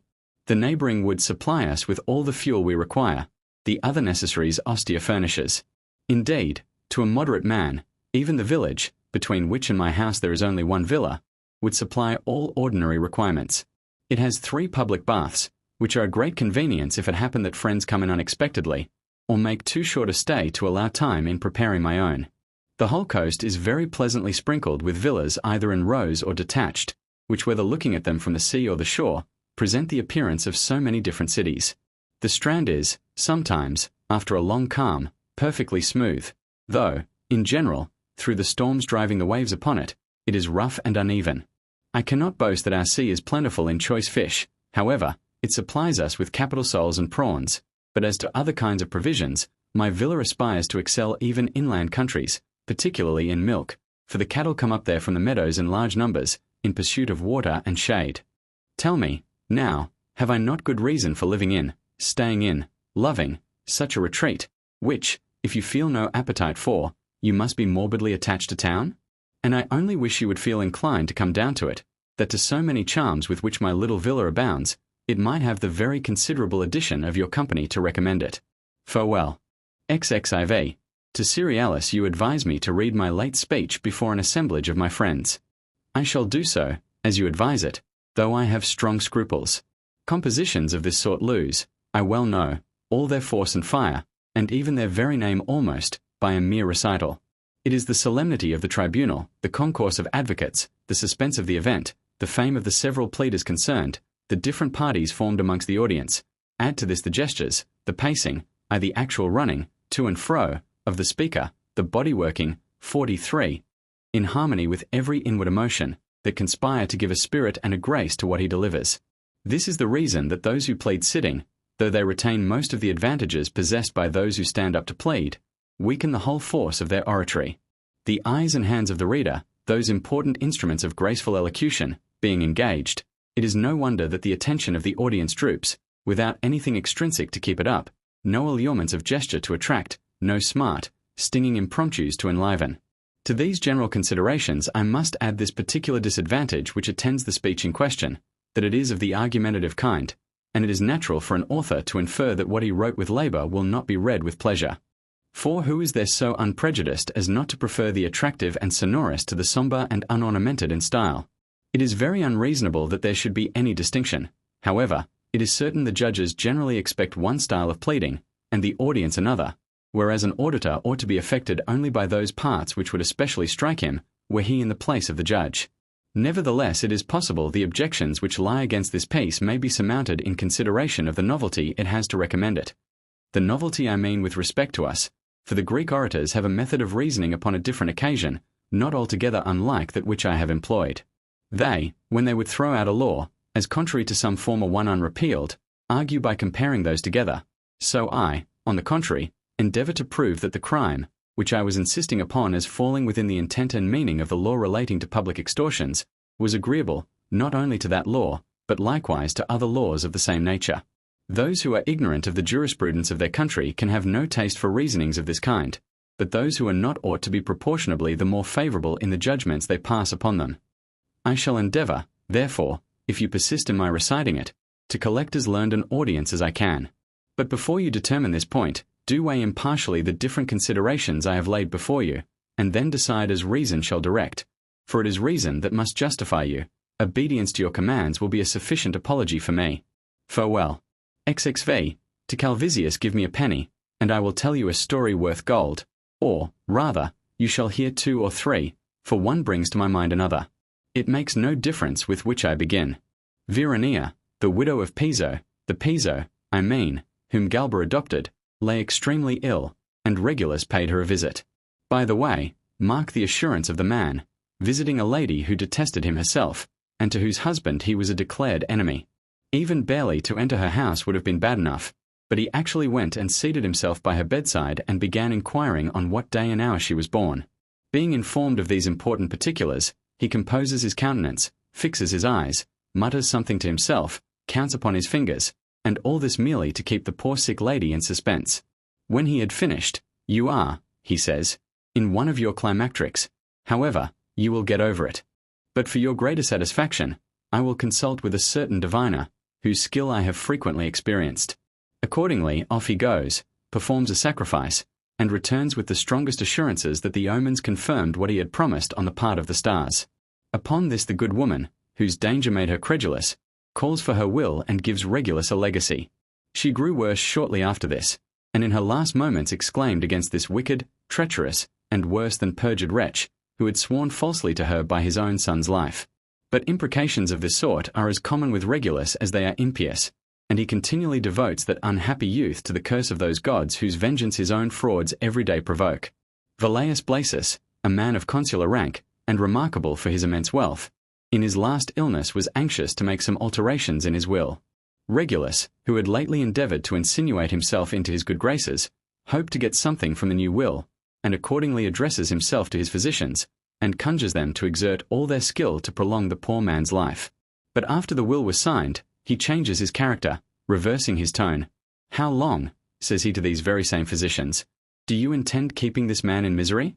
Since you cannot preserve his life, why do you grudge him the happy release of death?" Blasius dies, and, as if he had overheard every word that Regulus had said, has not left him one farthing. And now have you had enough? Or are you for the third, according to rhetorical canon? If so, Regulus will supply you. You must know, then, that Aurelia, a lady of remarkable accomplishments, purposing to execute her will, 44, had put on her smartest dress for the occasion. Regulus, who was present as a witness, turned to the lady, and "Pray," says he, "leave me these fine clothes." Aurelia thought the man was joking, but he insisted upon it perfectly seriously, and, to be brief, obliged her to open her will, and insert the dress she had on as a legacy to him, watching as she wrote, and then looking over it to see that it was all down correctly. Aurelia, however, is still alive, though Regulus, no doubt, when he solicited this bequest, expected to enjoy it pretty soon. The fellow gets estates, he gets legacies, conferred upon him, as if he really deserved them. But why should I go on dwelling upon this in a city where wickedness and knavery have, for this time past, received, the same, do I say, nay, even greater encouragement, than modesty and virtue? Regulus is a glaring instance of this truth, who, from a state of poverty, has by a train of villainies acquired such immense riches that he once told me, upon consulting the omens to know how soon he should be worth 60 millions of sesterces, 45. He found them so favourable as to portend he should possess double that sum. And possibly he may, if he continues to dictate wills for other people in this way, a sort of fraud, in my opinion, the most infamous of any. Farewell. XXVI. To Calvisius I never, I think, spent any time more agreeably than my time lately with Spurina. So agreeably, indeed, that if ever I should arrive at old age, there is no man whom I would sooner choose for my model, for nothing can be more perfect in arrangement than his mode of life. I look upon order in human actions, especially at that advanced age, with the same sort of pleasure as I behold the settled course of the heavenly bodies. In young men, indeed, a little confusion and disarrangement is all well enough, but in age, when business is unseasonable, and ambition indecent, all should be composed and uniform. This rule Spurina observes with the most religious consistency. Even in those matters which one might call insignificant, were they not of everyday occurrence, he observes a certain periodical season and method. The early morning he passes on his couch, at 8 he calls for his slippers, and walks 3 miles, exercising mind and body together. On his return, if he has any friends in the house with him, he gets upon some entertaining and interesting topic of conversation. If by himself, some book is read to him, sometimes when visitors are there even, if agreeable to the company. When he has bathed, he throws himself upon his couch, but waits a little before he begins eating, and in the meanwhile has some light and entertaining author read to him. In this, as in all the rest, his friends are at full liberty to share, or to employ themselves in any other way, just as they prefer. You sit down to an elegant dinner, without extravagant display, which is served up in antique plate of pure silver. He has another complete service in Corinthian metal, which, though he admires as a curiosity, is far from being his passion. During dinner he is frequently entertained with a recital of some dramatic piece, by way of seasoning his very pleasures with study, and although he continues at the table, even in summer, till the night is somewhat advanced, yet he prolongs the entertainment with so much affability and politeness that none of his guests ever finds it tedious. By this method of living he has preserved all his senses entire, and his body vigorous and active to his 78th year, without showing any sign of old age except wisdom. This is the sort of life I ardently aspire after, as I purpose enjoying it when I shall arrive at those years which will justify a retreat from active life. Meanwhile I am embarrassed with 1,000 affairs, in which Spurina is at once my support and my example, for he too, so long as it became him, discharged his professional duties, held magistracies, governed provinces, and by toiling hard earned the repose he now enjoys. I propose to myself the same career and the same limits, and I here give it to you under my hand that I do so. If an ill-timed ambition should carry me beyond those bounds, produce this very letter of mine in court against me, and condemn me to repose, whenever I enjoy it without being reproached with indolence. Farewell. XX. To Bibius Macerai gives me great pleasure to find you such a reader of my uncle's works as to wish to have a complete collection of them, and to ask me for the names of them all. I will act as index then, and you shall know the very order in which they were written, for the studious reader likes to know this. The first work of his was a treatise in 1 volume, on the use of the dart by cavalry. This he wrote when in command of one of the cavalry corps of our allied troops, and is drawn up with great care and ingenuity. The Life of Pomponius Secundus, 46, in 2 volumes. Pomponius had a great affection for him, and he thought he owed this tribute to his memory. The History of the Wars in Germany, in 20 books, in which he gave an account of all the battles we were engaged in against that nation. A dream he had while serving in the army in Germany first suggested the design of this work to him. He imagined that Drusus Nero, 47, who extended his conquest very far into that country, and there lost his life, appeared to him in his sleep, and entreated him to rescue his memory from oblivion. Next comes a work entitled The Student, in 3 parts, which from their length spread into 6 volumes, a work in which is discussed the earliest training and subsequent education of the orator.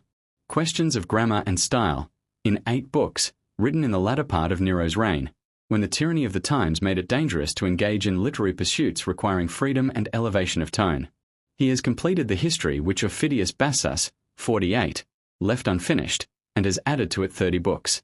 And lastly, he has left 37 books on natural history, a work of great compass and learning, and as full of variety as nature herself.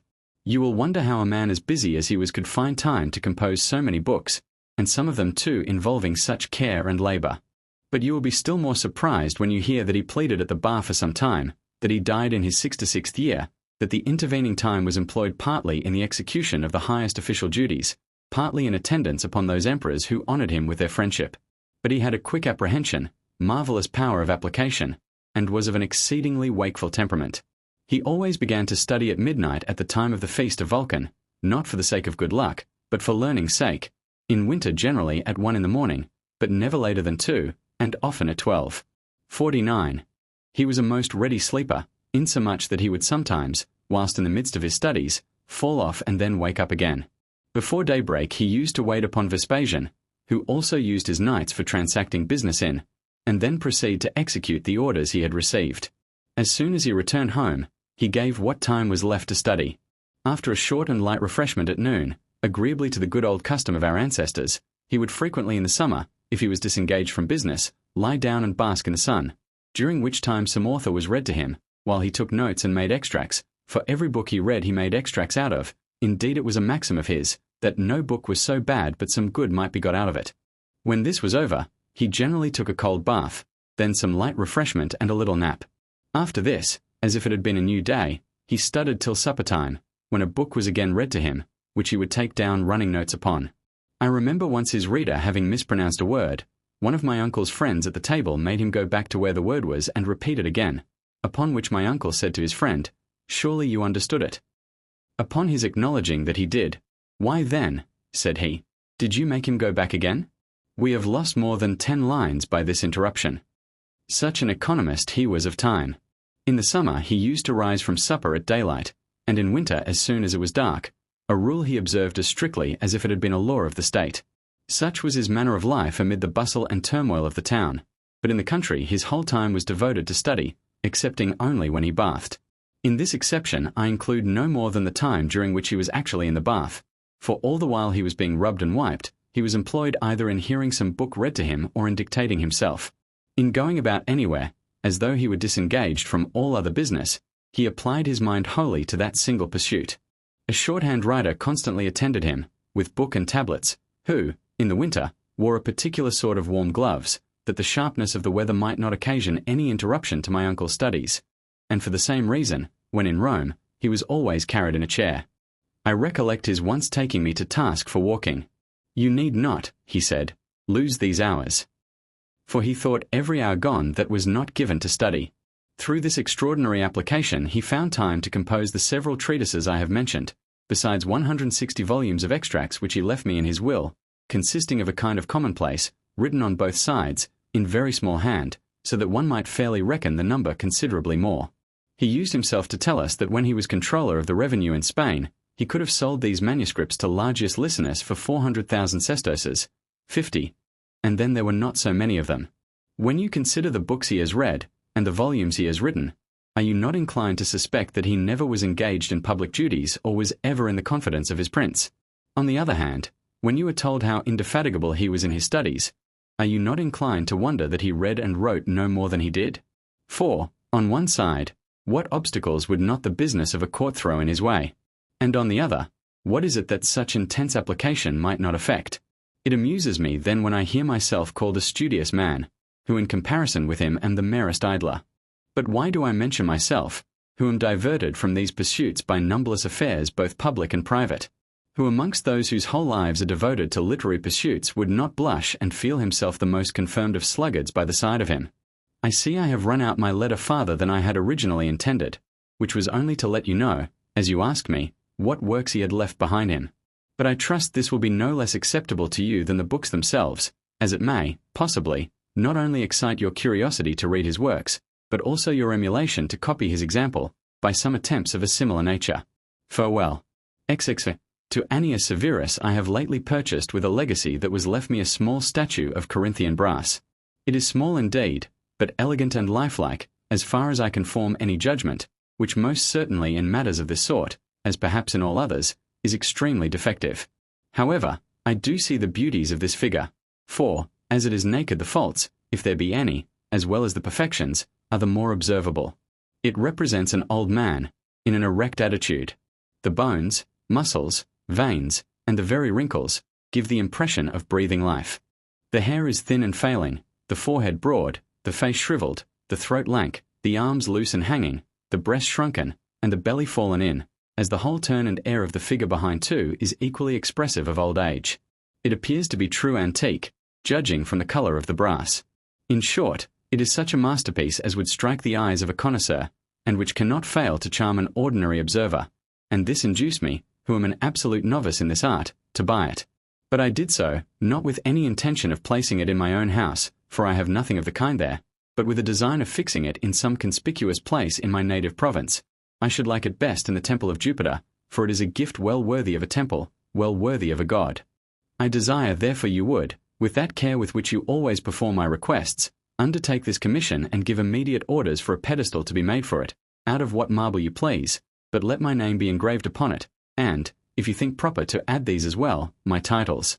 I will send the statue by the first person I can find who will not mind the trouble of it, or possibly, which I am sure you will like better, I may myself bring it along with me, for I intend, if business can spare me, that is to say, to make an excursion over to you.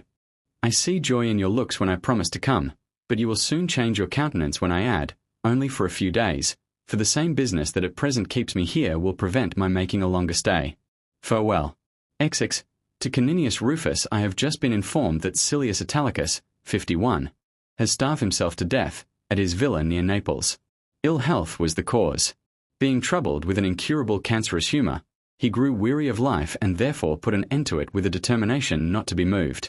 He had been extremely fortunate all through his life with the exception of the death of the younger of his two sons. However, he has left behind him the elder and the worthier man of the two in a position of distinction, having even attained consular rank. His reputation had suffered a little in Nero's time, as he was suspected of having officiously joined in some of the informations in that reign, but he used his interest with Vitellius, with great discretion and humanity. He acquired considerable honour by his administration of the government of Asia, and, by his good conduct after his retirement from business, cleared his character from that stain which his former public exertions had thrown upon it. He lived as a private nobleman, without power, and consequently without envy. Though he was frequently confined to his bed, and always to his room, yet he was highly respected, and much visited, not with an interested view, but on his own account. He employed his time between conversing with literary men and composing verses, which he sometimes read out, by way of testing the public opinion, but they evidence more industry than genius. In the decline of his years he entirely quitted Rome, and lived altogether in Campania, from whence even the accession of the new emperor, 52, could not draw him. A circumstance which I mention as much to the honour of Caesar, who was not displeased with that liberty, as of Italicus, who was not afraid to make use of it. He was reproached with indulging his taste for the fine arts at an immoderate expense. He had several villas in the same province, and the last purchase was always the especial favourite, to the neglect of all the rest. These residences overflowed with books, statues, and pictures, which he more than enjoyed, he even adored, particularly that of Virgil, of whom he was so passionate an admirer that he celebrated the anniversary of that poet's birthday with more solemnity than his own. at Naples especially, where he used to approach his tomb as if it had been a temple. In this tranquility he passed his 75th year, with a delicate rather than an infirm constitution. As he was the last person upon whom Nero conferred the consular office, so he was the last survivor of all those who had been raised by him to that dignity. It is also remarkable that, as he was the last to die of Nero's consuls, so Nero died when he was consul. Recollecting this, a feeling of pity for the transitory condition of mankind comes over me.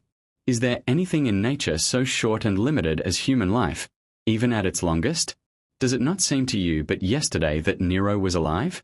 And yet not one of all those who were consuls in his reign now remains. Though why should I wonder at this? Lucius Piso, the father of that Piso who was so infamously assassinated by Valerius Festus in Africa, used to say, he did not see one person in the Senate whose opinion he had consulted when he was consul. In so short a space is the very term of life of such a multitude of beings comprised. So that to me those royal tears seem not only worthy of pardon but of praise. For it is said that Xerxes, on surveying his immense army, wept at the reflection that so many thousand lives would in such a short space of time be extinct. The more ardent therefore should be our zeal to lengthen out this frail and transient portion of existence, if not by our deeds, for the opportunities of this are not in our power, yet certainly by our literary accomplishments, and since long life is denied us, let us transmit to posterity some memorial that we have at least lived. I well know you need no incitements, but the warmth of my affection for you inclines me to urge you on in the course you are already pursuing, just as you have so often urged me. Happy rivalry, when two friends strive in this way which of them shall animate the other most in their mutual pursuit of immortal fame. Farewell. XXX, to Spurina and Cottia, 53. I did not tell you, when I paid you my last visit, that I had composed something in praise of your son, because, in the first place, I wrote it not for the sake of talking about my performance, but simply to satisfy my affection, to console my sorrow for the loss of him. Again, as you told me, my dear Spurina, that you had heard I had been reciting a piece of mine, I imagined you had also heard at the same time what was the subject of the recital, and besides I was afraid of casting a gloom over your cheerfulness in that festive season, by reviving the remembrance of that heavy sorrow. And even now I have hesitated a little whether I should gratify you both, in your joint request, by sending only what I recited, or add to it what I am thinking of keeping back for another essay. It does not satisfy my feelings to devote only one little tract to a memory so dear and sacred to me, and it seemed also more to the interest of his fame to have it thus disseminated by separate pieces. But the consideration, that it will be more open and friendly to send you the whole now, rather than keep back some of it to another time, has determined me to do the former, especially as I have your promise that it shall not be communicated by either of you to anyone else, until I shall think proper to publish it. The only remaining favour I ask is, that you will give me a proof of the same unreserve by pointing out to me what you shall judge would be best altered, omitted, or added. It is difficult for a mind in affliction to concentrate itself upon such little cares. However, as you would direct a painter or sculptor who is representing the figure of your son what parts he should retouch or express, so I hope you will guide and inform my hand in this more durable or, as you are pleased to think it, this immortal likeness which I am endeavouring to execute. For the truer to the original, the more perfect and finished it is, so much the more lasting it is likely to prove. Farewell. XXXI, to Julius Genitor IT is just like the generous disposition of Artemidorus to magnify the kindnesses of his friends. Hence he praises my deserts, though he is really indebted to me, beyond their due. It is true indeed that when the philosophers were expelled from Rome, 54, I visited him at his house near the city, and ran the greater risk in paying him that civility, as it was more noticeable then, I being praetor at the time.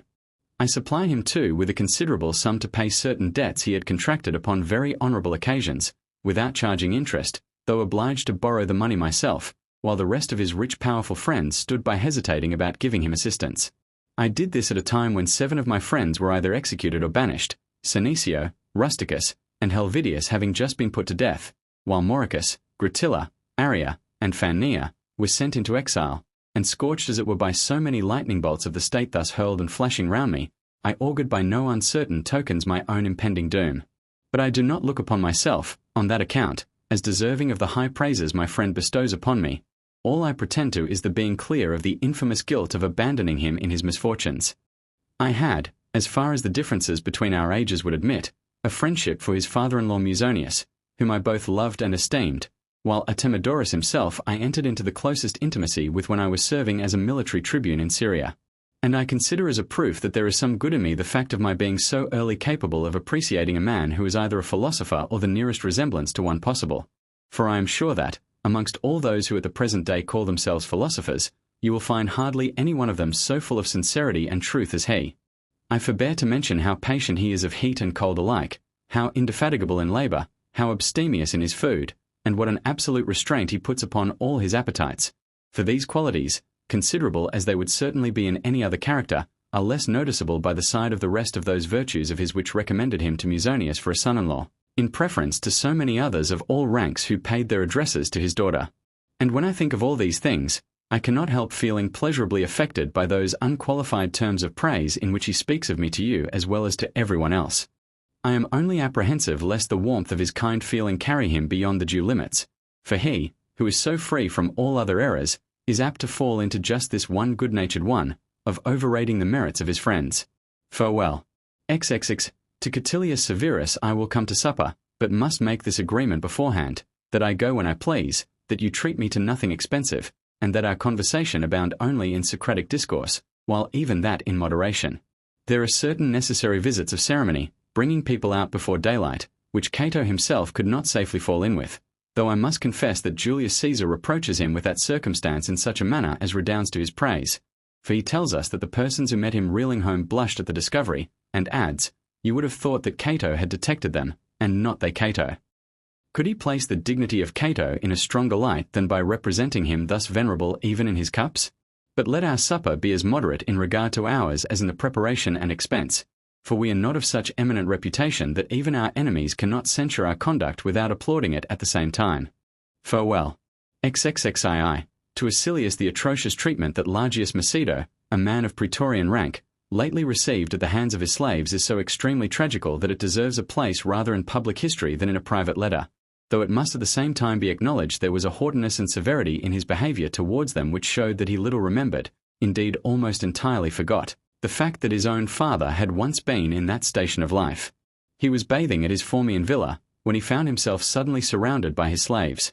One seizes him by the throat, another strikes him on the mouth, whilst others trampled upon his breast, stomach, and even other parts which I need not mention. When they thought the breath must be quite out of his body, they threw him down upon the heated pavement of the bath, to try whether he was still alive, where he lay outstretched and motionless, either really insensible or only feigning to be so, upon which they concluded him to be actually dead.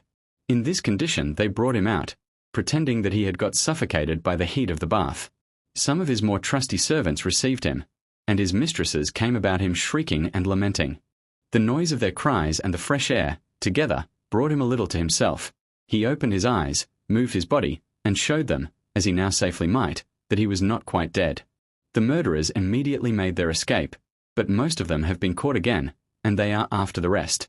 He was with great difficulty kept alive for a few days, and then expired, having however the satisfaction of finding himself as amply revenged in his lifetime as he would have been after his death. Thus you see to what affronts, indignities, and dangers we are exposed. Lenity and kind treatment are no safeguard, for it is malice and not reflection that arms such ruffians against their masters. So much for this piece of news. And what else?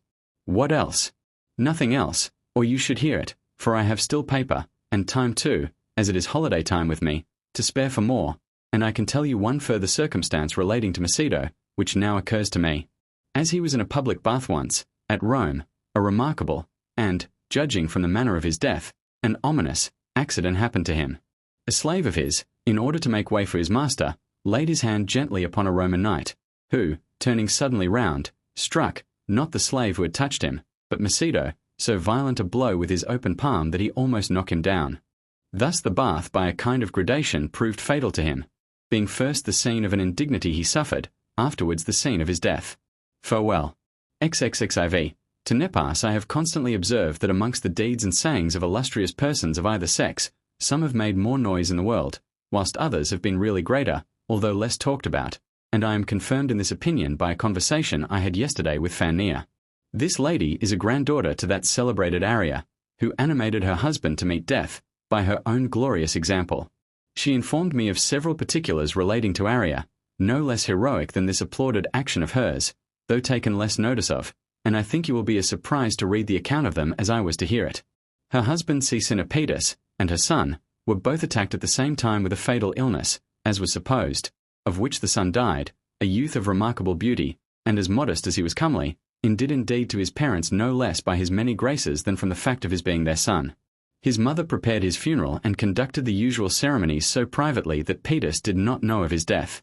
Whenever she came into his room, she pretended her son was alive and actually better, and as often as he inquired after his health, would answer, "He has had a good rest, and eaten his food with quite an appetite." Then when she found the tears she had so long kept back, gushing forth in spite of herself, she would leave the room, and having given vent to her grief, return with dry eyes and a serene countenance, as though she had dismissed every feeling of bereavement at the door of her husband's chamber. I must confess it was a brave action, 55, in her to draw the steel, plunge it into her breast, pluck out the dagger, and present it to her husband with that ever memorable, I had almost said that divine, expression, "Paetus, it is not painful." But when she spoke and acted thus, she had the prospect of glory and immortality before her. How far greater, without the support of any such animating motives, to hide her tears, to conceal her grief, and cheerfully to act the mother, when a mother no more. Scribonianus had taken up arms in Illyria against Clotidius, where he lost his life, and Paetus, who was of his party, was brought a prisoner to Rome. When they were going to put him on board ship, Arria besought the soldiers that she might be permitted to attend him, "For surely," she urged, "you will allow a man of consular rank some servants to dress him, attend to him at meals, and put his shoes on for him. But if you will take me, I alone will perform all these offices." Her request was refused, upon which she hired a fishing boat, and in that small vessel followed the ship.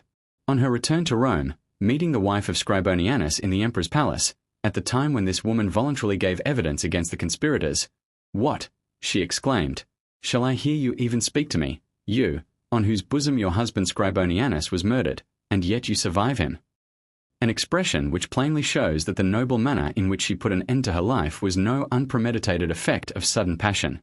Moreover, when Thrasea, her son-in-law, was endeavouring to dissuade her from her purpose of destroying herself, and, amongst other arguments which he used, said to her, "Would you then advise your daughter to die with me if my life were to be taken from me?" "Most certainly I would," she replied, "if she had lived as long, and in as much harmony with you, as I have with my Paetus." This answer greatly increased the alarm of her family, and made them watch her for the future more narrowly, which, when she perceived, "It is of no use," she said, "you may oblige me to effect my death in a more painful way, but it is impossible you should prevent it." Saying this, she sprang from a chair, and running her head with the utmost violence against the wall, fell down, to all appearance, dead, but being brought to herself again, "I told you," she said, "if you would not suffer me to take an easy path to death, I should find a way to it, however hard." Now, is there not, my friend, something much greater in all this than in the so much talked of Paetus, "It is not painful," to which these led the way? And yet this last is the favourite topic of fame, while all the former are passed over in silence. Whence I cannot but infer, what I observed at the beginning of my letter, that some actions are more celebrated, whilst others are really greater. Farewell. XXXV. To Severus I was obliged by my consular office to compliment the emperor, 56, in the name of the Republic, but after I had performed that ceremony in the Senate in the usual manner, and as fully as the time and place would allow, I thought it agreeable to the affection of a good subject to enlarge those general heads, and expand them into a complete discourse. My principal object in doing so was, to confirm the emperor in his virtues, by paying them that tribute of applause which they so justly deserve, and at the same time to direct future princes, not in the formal way of lecture, but by his more engaging example, to those paths they must pursue if they would attain the same heights of glory. To instruct princes how to form their conduct is a noble, but difficult task, and may, perhaps, be esteemed an act of presumption, but to applaud the character of an accomplished prince, and to hold out to posterity, by this means, a beacon light as it were, to guide succeeding monarchs, is a method equally useful, and much more modest. It afforded me a very singular pleasure that when I wished to recite this panegyric in a private assembly, my friends gave me their company, though I did not solicit them in the usual form of notes or circulars, but only desired their attendance, should it be quite convenient to them, and if they should happen to have no other engagement. You know the excuses generally made at Rome to avoid invitations of this kind, how prior invitations are usually alleged, yet, in spite of the worst possible weather, they attended the recital for 2 days together, and when I thought it would be unreasonable to detain them any longer, they insisted upon my going through with it the next day. Shall I consider this as an honour done to myself or to literature? Rather let me suppose to the latter, which, though well nigh extinct, seems to be now again reviving amongst us. Yet what was the subject which raised this uncommon attention? No other than what formerly, even in the Senate, where we had to submit to it, we used to grudge even a few moments' attention to. But now, you see, we have patience to recite and to attend to the same topic for 3 days together, and the reason of this is, not that we have more eloquent writing now than formerly, but we write under a fuller sense of individual freedom, and consequently more genially than we used to. It is an additional glory therefore to our present emperor that this sort of harangue, which was once as disgusting as it was false, is now as pleasing as it is sincere. But it was not only the earnest attention of my audience which afforded me pleasure. I was greatly delighted too with the justness of their taste, for I observed that the more nervous parts of my discourse gave them peculiar satisfaction. It is true, indeed, this work, which was written for the perusal of the world in general, was read only to a few. However, I would willingly look upon their particular judgment as an earnest of that of the public, and rejoice at their manly taste as if it were universally spread.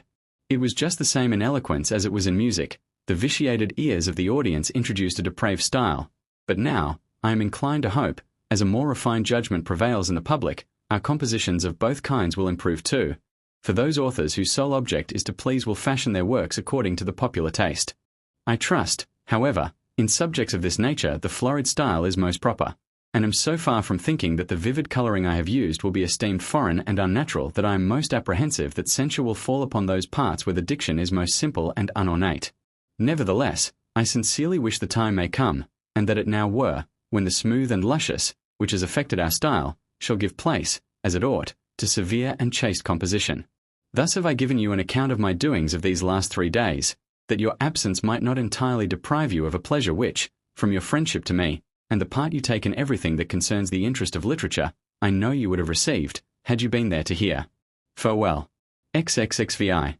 To Calvisius Rufus I must have recourse to you, as usual, in an affair which concerns my finances. An estate adjoining my land, and indeed running into it, is for sale. There are several considerations strongly inclining me to this purchase, while there are others no less weighty deterring me from it. Its first recommendation is the beauty which will result from uniting this farm to my own lands.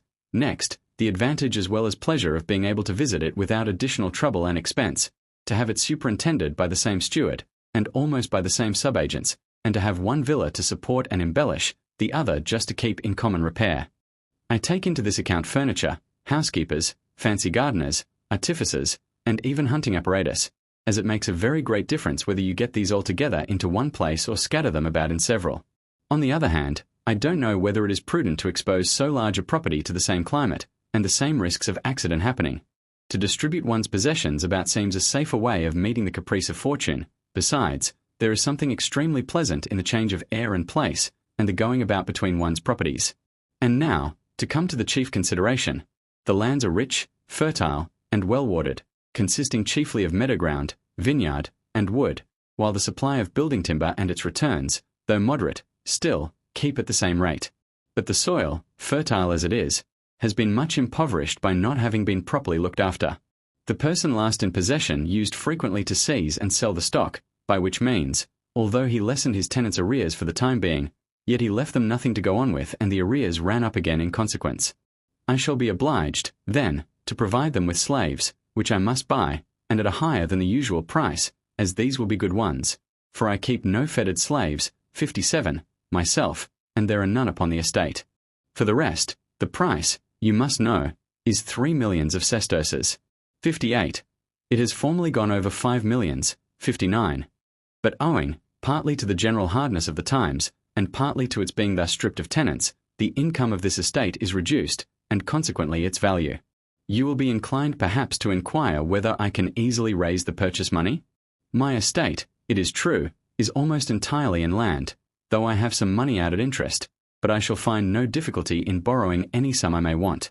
I can get it from my wife's mother, whose purse I may use with the same freedom as my own, so that you need not trouble yourself at all upon that point, should you have no other objections, which I should like you very carefully to consider, for, as in everything else, so, particularly in matters of economy, no man has more judgment and experience than yourself.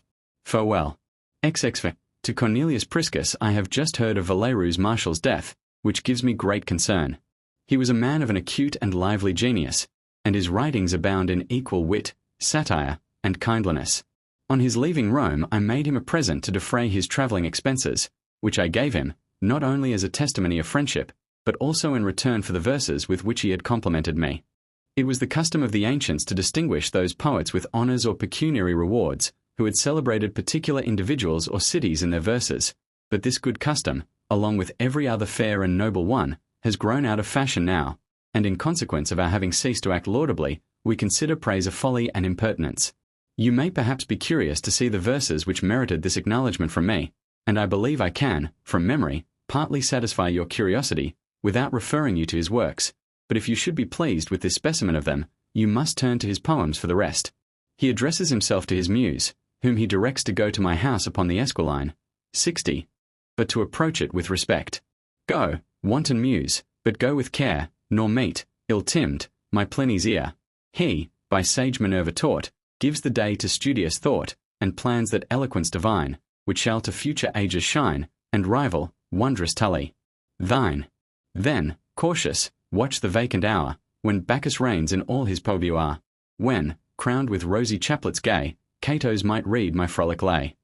61. Do you not think that the poet who wrote of me in such terms deserved some friendly marks of my bounty then, and of my sorrow now? For he gave me the very best he had to bestow, and would have given more had it been in his power. Though indeed what can a man have conferred on him more valuable than the honour of never-fading praise? But his poems will not long survive their author, at least I think not, though he wrote them in the expectation of their doing so. Farewell. XXX. To Fabatus, his wife's grandfather. You have long desired a visit from your granddaughter, 62, accompanied by me. Nothing, be assured, could be more agreeable to either of us, for we equally wish to see you, and are determined to delay that pleasure no longer. For this purpose we are already packing up, and hastening to you with all the speed the roads will permit of.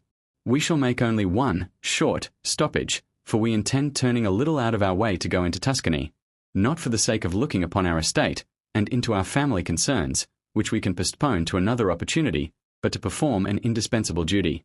There is a town near my estate, called Tifernum upon the Tiber, 63, which, with more affection than wisdom, put itself under my patronage when I was yet a youth. These people celebrate my arrival among them, express the greatest concern when I leave them, and have public rejoicings whenever they hear of my preferments. By way of requiting their kindnesses, for what generous mind can bear to be excelled in acts of friendship? I have built a temple in this place, at my own expense, and as it is finished, it would be a sort of impiety to put off its dedication any longer. So we shall be there on the day on which that ceremony is to be performed, and I have resolved to celebrate it with a general feast.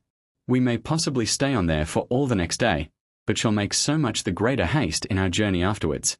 May we have the happiness to find you and your daughter in good health.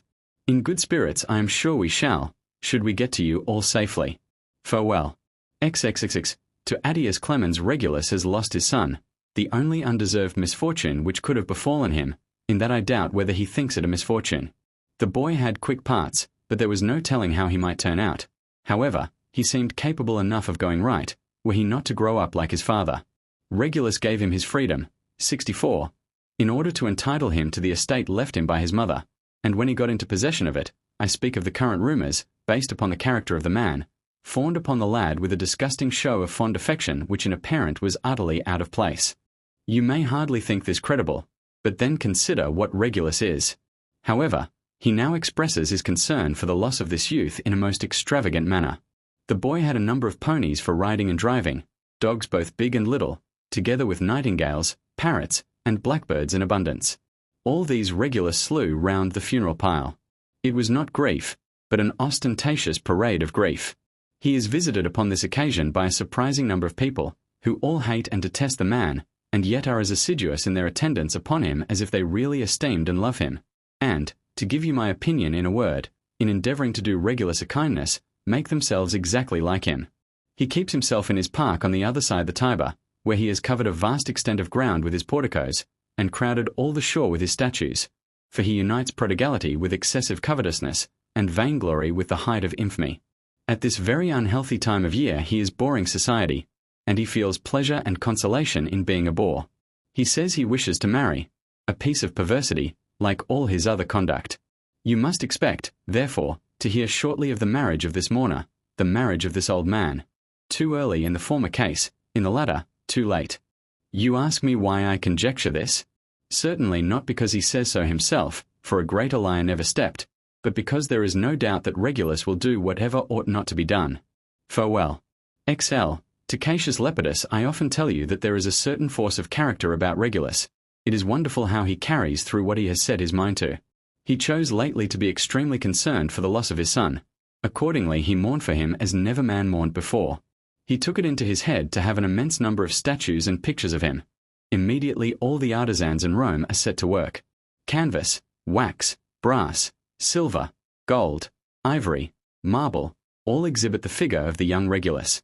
Not long ago he read, before a numerous audience, a memoir of his son, a memoir of a mere boy. However he read it. He wrote likewise a sort of circular letter to the several decurii desiring them to choose out one of their order who had a strong clear voice, to read this eulogy to the people. It has been actually done. Now had this force of character, or whatever else you may call a fixed determination in obtaining whatever one has a mind for, been rightly applied, what infinite good it might have effected. The misfortune is, there is less of this quality about good people than about bad people, and as ignorance begets rashness, and thoughtfulness produces deliberation, so modesty is apt to cripple the action of virtue, whilst confidence strengthens vice. Regulus is a case in point. He has a weak voice, an awkward delivery, an indistinct utterance, a slow imagination, and no memory. In a word, he possesses nothing but a sort of frantic energy, and yet, by the assistance of a flighty turn and much impudence, he passes as an orator. Herennius Senecio admirably reversed Cato's definition of an orator, and applied it to Regulus. An orator, he said, is a bad man, unskilled in the art of speaking. And really Cato's definition is not a more exact description of a true orator than Seneclo's is of the character of this man. Would you make me a suitable return for this letter?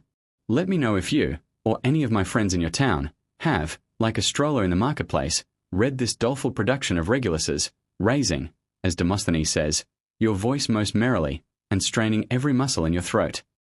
For so absurd a performance must excite laughter rather than compassion, and indeed the composition is as puerile as the subject. Farewell. XLI, to Maturus Arrianus MV advancement to the dignity of Augur, 65, is an honour that justly indeed merits your congratulations, not only because it is highly honourable to receive, even in the slightest instances, a testimony of the approbation of so wise and discreet a prince, 66, but because it is moreover an ancient and religious institution, which has this sacred and peculiar privilege annexed to it, that it is for life. Other sacerdotal offices, though they may, perhaps, be almost equal to this one in dignity, yet as they are given so they may be taken away again, but fortune has no further power over this than to bestow it. What recommends this dignity still more highly is, that I have the honour to succeed so illustrious a person as Julius Frontinus. He for many years, upon the nomination day of proper persons to be received into the sacred college, constantly proposed me, as though he had a view to electing me as his successor, and since it actually proves so in the event, I am willing to look upon it as something more than mere accident. But the circumstance, it seems, that most pleases you in this affair, is, that Cicero enjoyed the same post, and you rejoice, you tell me, to find that I follow his steps as closely in the path of honours as I endeavour to do in that of eloquence. I wish, indeed, that as I had the advantage of being admitted earlier into the same order of priesthood, and into the consular office, than Cicero, that so I might, in my later years, catch some spark, at least, of his divine genius. The former, indeed, being at man's disposal, may be conferred on me and on many others, but the latter it is as presumptuous to hope for as it is difficult to reach, being in the gift of heaven alone. Farewell. Exa. To Statius Sabinus your letter informs me that Sabina, who appointed you and me her heirs, though she has nowhere expressly directed that Modestus shall have his freedom, yet has left him a legacy in the following words, I give, and see, to Modestus, whom I have ordered to have his freedom, upon which you desire my opinion. I have consulted skilful lawyers upon the point, and they all agree Modestus is not entitled to his liberty, since it is not expressly given, and consequently that the legacy is void, as being bequeathed to a slave. 67. But it evidently appears to be a mistake in the testatrix, and therefore I think we ought to act in this case as though Sabina had directed, in so many words, what, it is clear, she had ordered. I am persuaded you will go with me in this opinion, who so religiously regard the will of the deceased, which indeed where it can be discovered will always be law to honest heirs. Honor is to you and me as strong an obligation as the compulsion of law is to others. Let Modestus then enjoy his freedom and his legacy as fully as if Sabina had observed all the requisite forms, as indeed they effectually do who make a judicious choice of their heirs. Farewell. Exa, to Cornelius Minucianus, 68. Have you heard? I suppose, not yet, for the news has but just arrived, that Valerius Licinianus has become a professor in Sicily? This unfortunate person, who lately enjoyed the dignity of praetor, and was esteemed the most eloquent of our advocates, is now fallen from a senator to an exile, from an orator to a teacher of rhetoric. Accordingly, in his inaugural speech he uttered, sorrowfully and solemnly, the following words: O Fortune, how capriciously dost thou sport with mankind! Thou makest rhetoricians of senators, and senators of rhetoricians. A sarcasm so poignant and full of gall that one might almost imagine he fixed upon this profession merely for the sake of an opportunity of applying it. And having made his first appearance in school, clad in the Greek cloak, for exiles have no right to wear the toga, after arranging himself and looking down upon his attire, I am, however, he said, going to declaim in Latin. You will think, perhaps, this situation, wretched and deplorable as it is what he well deserves for having stained the honourable profession of an orator with the crime of incest. It is true, indeed, he pleaded guilty to the charge, but whether from a consciousness of his guilt, or from an apprehension of worse consequences if he denied it, is not clear, for Domitian generally raged most furiously where his evidence failed him most hopelessly. That emperor had determined that Cornelia, chief of the Vestal Virgins, should be buried alive, from an extravagant notion that exemplary severities of this kind conferred lustre upon his reign. Accordingly, by virtue of his office as supreme pontiff, or, rather, in the exercise of a tyrant's cruelty, a despot's lawlessness, he convened the sacred college, not in the pontifical court where they usually assemble, but at his villa near Alba, and there, with a guilt no less heinous than that which he professed to be punishing, he condemned her, when she was not present to defend herself, on the charge of incest, while he himself had been guilty, not only of debauching his own brother's daughter, but was also accessory to her death. For that lady, being a widow, in order to conceal her shame, endeavoured to procure an abortion, and by that means lost her life. However, the priests were directed to see the sentence immediately executed upon Cornelia. As they were leading her to the place of execution, she called upon Vesta, and the rest of the gods, to attest her innocence, and, amongst other exclamations, frequently cried out, Is it possible that Caesar can think me polluted, under the influence of whose sacred functions he has conquered and triumphed? 69. Whether she said this in flattery or derision, whether it proceeded from a consciousness of her innocence or contempt of the emperor, is uncertain, but she continued exclaiming in this manner till she came to the place of execution, to which she was led, whether innocent or guilty I cannot say, at all events with every appearance and demonstration of innocence. As she was being lowered down into the subterranean vault, her robe happening to catch upon something in the descent, she turned round and disengaged it, when, the executioner offering his assistance, she drew herself back with horror, refusing to be so much as touched by him, as though it were a defilement to her pure and unspotted chastity, still preserving the appearance of sanctity up to the last moment, and, among all the other instances of her modesty, she took great care to fall with decency. 70. Sylla likewise, a Roman knight, who was accused of an intrigue with her, while they were scourging him with rods, 71, in the Forum, persisted in exclaiming, What have I done? I have done nothing. These declarations of innocence had exasperated Domitian exceedingly, as imputing to him acts of cruelty and injustice. Accordingly, Licinianus, being seized by the emperor's orders for having concealed a freedwoman of Cornelia's in one of his estates, was advised, by those who took him in charge, to confess the fact, if he hoped to obtain a remission of his punishment, circumstance to add further, that a young nobleman, having had his tunic torn, an ordinary occurrence in a crowd, stood with his gown thrown over him, to hear me, and that during the 7 hours I was speaking, whilst my success more than counterbalanced the fatigue of so long a speech. So let us set to and not screen our own indolence under pretence of that of the public. Never, be very sure of that, will there be wanting hearers and readers, so long as we can only supply them with speakers and writers worth their attention. Farewell. XLV. To Asinius you advise me, nay you entreat me, to undertake, in her absence, the cause of Corellia, against C. Cecilius, consul-elect. For your advice I am grateful, of your entreaty I really must complain. Without the first, indeed, I should have been ignorant of this affair, but the last was unnecessary, as I need no solicitations to comply, where it would be ungenerous in me to refuse. For can I hesitate a moment to take upon myself the protection of a daughter of Corellius? It is true, indeed, though there is no particular intimacy between her adversary and myself, still we are upon good enough terms. It is also true that he is a person of rank, and one who has a high claim upon my especial regard, as destined to enter upon an office which I have had the honour to fill, and it is natural for a man to be desirous those dignities should be held in the highest esteem which he himself once possessed.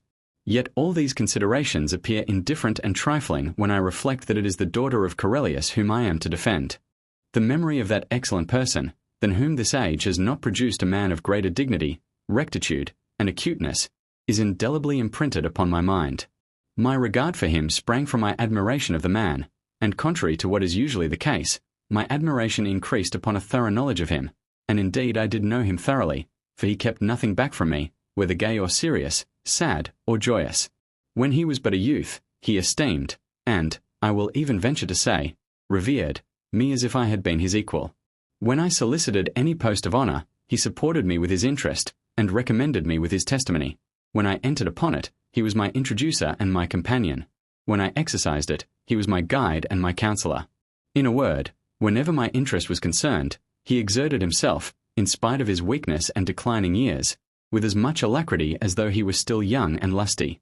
In private, in public, and at court, how often has he advanced and supported my credit and interest? It happened once that the conversation, in the presence of the Emperor Nerva, turned upon the promising young men of that time, and several of the company present were pleased to mention me with applause. He sat for a little while silent, which gave what he said the greater weight, and then, with that air of dignity, to which you are no stranger, I must be reserved, said he, in my praises of Pliny, because he does nothing without advice. By which single sentence he bestowed upon me more than my most extravagant wishes could aspire to, as he represented my conduct to be always such as wisdom must approve, since it was wholly under the direction of one of the wisest of men. Even in his last moments he said to his daughter, as she often mentions, I have in the course of a long life raised up many friends to you, but there are none in whom you may more assuredly confide than Pliny and Cornutus. A circumstance I cannot reflect upon without being deeply sensible how incumbent it is upon me to endeavour not to disappoint the confidence so excellent a judge of human nature reposed in me. I shall therefore most readily give my assistance to Corellia in this affair, and willingly risk any displeasure I may incur by appearing in her behalf. Though I should imagine, if in the course of my pleadings I should find an opportunity to explain and enforce more fully and at large than the limits of a letter allow of the reasons I have here mentioned, upon which I rest at once my apology and my glory, her adversary, whose suit may perhaps, as you say, be entirely without precedent, as it is against a woman, will not only excuse, but approve, my conduct. Farewell. XLVI, to Hispulla, as you are a model of all virtue, and loved your late excellent brother, who had such a fondness for you, with an affection equal to his own, regarding to his daughter, 72, as your child, not only showing her an aunt's tenderness but supplying the place of the parent she had lost. I know it will give you the greatest pleasure and joy to hear that she proves worthy of her father, her grandfather, and yourself. She possesses an excellent understanding together with a consummate prudence, and gives the strongest evidence of the purity of her heart by her fondness of her husband. Her affection for me, moreover, has given her a taste for books, and my productions, which she takes a pleasure in reading, and even in getting by heart, are continually in her hands. How full of tender anxiety is she when I am going to speak in any case! How rejoiced she feels when it is got through! While I am pleading, she stations persons to inform her from time to time how I am heard, what applauses I receive, and what success attends the case. When I recite my works at any time, she conceals herself behind some curtain, and drinks in my praises with greedy ears. She sings my verses too, adapting them to her lyre, with no other master but love, that best of instructors, for her guide. From these happy circumstances I derive my surest hopes, that the harmony between us will increase with our days, and be as lasting as our lives. For it is not my youth or person, which time gradually impairs, it is my honour and glory that she cares for. But what less could be expected from one who was trained by your hands, and formed by your instructions, who was early familiarized under your roof with all that is pure and virtuous, and who learned to love me first through your praises? And as you revered my mother with all the respect due even to a parent, so you kindly directed and encouraged my tender years, presaging from that early period all that my wife now fondly imagines I really am. Accept therefore of our mutual thanks, mine, for your giving me her, hers for your giving her me, for you have chosen us out, as it were, for each other. Farewell. XLVI, to Romatius Phaeacius look here. The next time the court sits, you must, at all events, take your place there. In vain would your indolence repose itself under my protection, for there is no absenting oneself with impunity. Look at that severe, determined, praetor, Licinius Nepos, who fined even a senator for the same neglect. The senator pleaded his cause in person, but in suppliant tone. The fine, it is true, was remitted, but sore was his dismay, humble his intercession, and he had to ask pardon. All praetors are not so severe as that, you will reply. You are mistaken, for though indeed to be the author and reviver of an example of this kind may be an act of severity, yet, once introduced, even lenity herself may follow the precedent. Farewell. Exilva. To Licinius Sura I have brought you as a little present out of the country a query which well deserves the consideration of your extensive knowledge. There is a spring which rises in a neighbouring mountain, and running among the rocks is received into a little banqueting room, artificially formed for that purpose, from whence, after being detained a short time, it falls into the Larian lake. The nature of this spring is extremely curious. It ebbs and flows regularly 3 times a day. The increase and decrease is plainly visible, and exceedingly interesting to observe. You sit down by the side of the fountain, and while you are taking a repast and drinking its water, which is extremely cool, you see it gradually rise and fall. If you place a ring, or anything else at the bottom, when it is dry, the water creeps gradually up, first gently washing, finally covering it entirely, and then little by little subsides again. If you wait long enough, you may see it thus alternately advance and recede 3 successive times. Shall we say that some secret current of air stops and opens the fountainhead, first rushing in and checking the flow and then, driven back by the counter-resistance of the water, escaping again, as we see in bottles and other vessels of that nature, where, there not being a free and open passage, though you turn their necks perpendicularly or obliquely downwards, yet, the outward air obstructing the vent, they discharge their contents as it were by starts?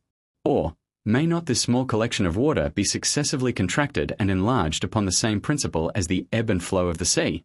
Or, again, as those rivers which discharge themselves into the sea, meeting with contrary winds and the swell of the ocean, are forced back in their channels, so, in the same way, may there not be something that checks this fountain, for a time, in its progress?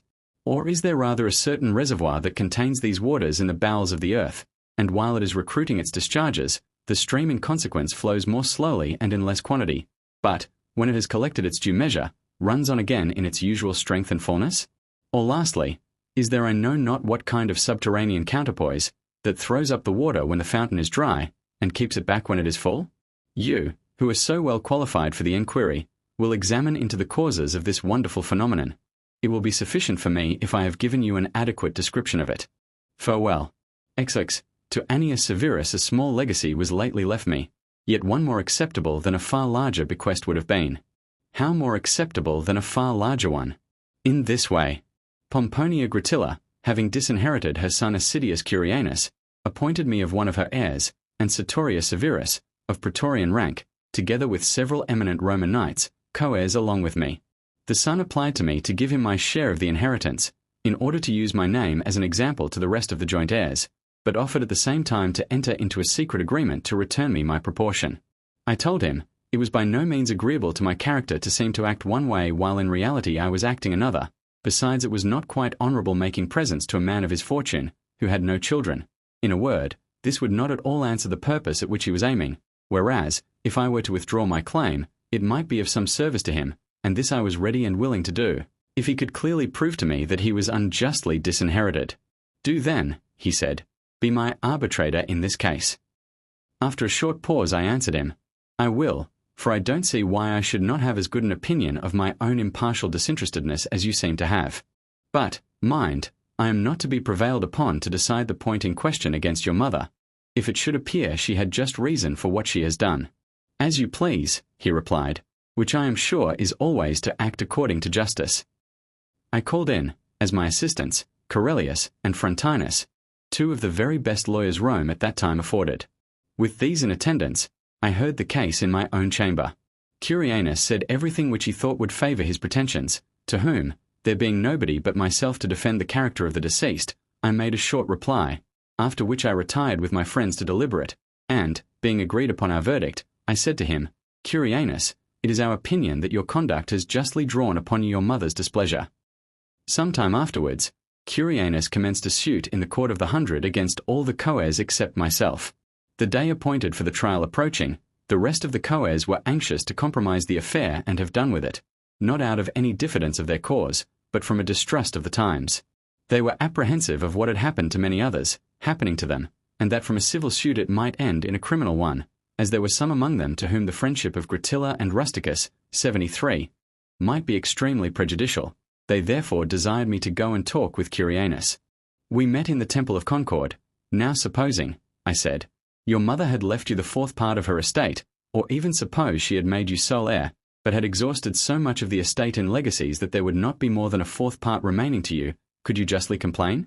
You ought to be content, therefore, if, being absolutely disinherited as you are, the heirs are willing to relinquish to you a fourth part, which however I will increase by contributing my proportion. You know you did not commence any suit against me, and 2 years have now elapsed, which gives me legal and indisputable possession. But to induce you to agree to the proposals on the part of the other coes, and that you may be no sufferer by the peculiar respect you show me, I offer to advance my proportion with them. The silent approval of my own conscience is not the only result out of this transaction. It has contributed also to the honour of my character. For it is this same Cunianus who has left me the legacy I have mentioned in the beginning of my letter, and I received it as a very notable mark of his approbation of my conduct, if I do not flatter myself. I have written and told you all this, because in all my joys and sorrows I am wont to look upon you as myself, and I thought it would be unkind not to communicate to so tender a friend whatever occasions me a sensible gratification. For I am not philosopher enough to be indifferent, when I think I have acted like an honourable man, whether my actions meet with that approval which is in some sort their due. Farewell. L. To Titius Aristo. Among the many agreeable and obliging instances I have received of your friendship, your not concealing from me the long conversations which lately took place at your house concerning my verses, and the various judgments passed upon them, which served to prolong the talk, is by no means the least. There were some, it seems, who did not disapprove of my poems in themselves, but at the same time censured me in a free and friendly way, for employing myself in composing and reciting them. I am so far, however, from desiring to extenuate the charge that I willingly acknowledge myself still more deserving of it, and confess that I sometimes amuse myself with writing verses of the gayer sort. I compose comedies, divert myself with pantomimes, read the lyric poets, and enter into the spirit of the most wanton muse. Besides that, I indulge myself sometimes in laughter, mirth, and frolic, and, to sum up every kind of innocent relaxation in one word, I am a man. I am not in the least offended, though, at their low opinion of my morals, and that those who are ignorant of the fact that the most learned, the wisest, and the best of men have employed themselves in the same way, should be surprised at the tone of my writings. But from those who know what noble and numerous examples I follow, I shall, I am confident, easily obtain permission to err with those whom it is an honour to imitate, not only in their most serious occupations but their lightest triflings. Is it unbecoming me? I will not name any living example, lest I should seem to flatter, but is it unbecoming me to practice what became Tully, Calvus, Pollio, Messala, Hortensius, Brutus, Sulla, Catullus, Scaevola, Sulpicius, Varro, the Torquati, Memmius, Gaetulicus, Seneca, Lucaeus, and, within our own memory, Virginius Rufus? But if the examples of private men are not sufficient to justify me, I can cite Julius Caesar, Augustus, Nerva, and Tiberius Caesar. I forbear to add Nero to the catalogue, though I am aware that what is practised by the worst of men does not therefore degenerate into wrong. On the contrary, it still maintains its credit, if frequently countenanced by the best. In that number, Virgil, Cornelius Nepos, and prior to these, Ennius and Attius, justly deserve the most distinguished place. These last indeed were not senators, but goodness knows no distinction of rank or title. I recite my works, it is true, and in this instance I am not sure I can support myself by their examples. They, perhaps, might be satisfied with their own judgment, but I have too humble an opinion of mine to suppose my compositions perfect, because they appear so to my own mind. My reason then for reciting are, that, for one thing, there is a certain deference for one's audience, which excites a somewhat more vigorous application, and then again, I have by this means an opportunity of settling any doubts I may have concerning my performance, by observing the general opinion of the audience. In a word, I have the advantage of receiving different hints from different persons, and although they should not declare their meaning in express terms, yet the expression of the countenance, the movement of the head, the eyes, the motion of a hand, a whisper, or even silence itself will easily distinguish their real opinion from the language of politeness. And so if any one of my audience should have the curiosity to read over the same performance which he heard me read, he may find several things altered or omitted, and perhaps two upon his particular judgment, though he did not say a single word to me. But I am not defending my conduct in this particular, as if I had actually recited my works in public, and not in my own house before my friends, a numerous appearance of whom has upon many occasions been held an honour, but never, surely, a reproach. Farewell. Li. To Nonius Maximus I am deeply afflicted with the news I have received of the death of Fannius, in the first place, because I loved one so eloquent and refined, in the next, because I was accustomed to be guided by his judgment, and indeed he possessed great natural acuteness, improved by practice, rendering him able to see a thing in an instant. There are some circumstances about his death, which aggravate my concern. He left behind him a will which had been made a considerable time before his decease, by which it happens that his estate is fallen into the hands of those who had incurred his displeasure, whilst his greatest favourites are excluded. But what I particularly regret is, that he has left unfinished a very noble work in which he was employed. Notwithstanding his full practice at the bar, he had begun a history of those persons who were put to death or banished by Nero, and completed 3 books of it. They are written with great elegance and precision, the style is pure, and preserves a proper medium between the plain narrative and the historical, and as they were very favourably received by the public, he was the more desirous of being able to finish the rest.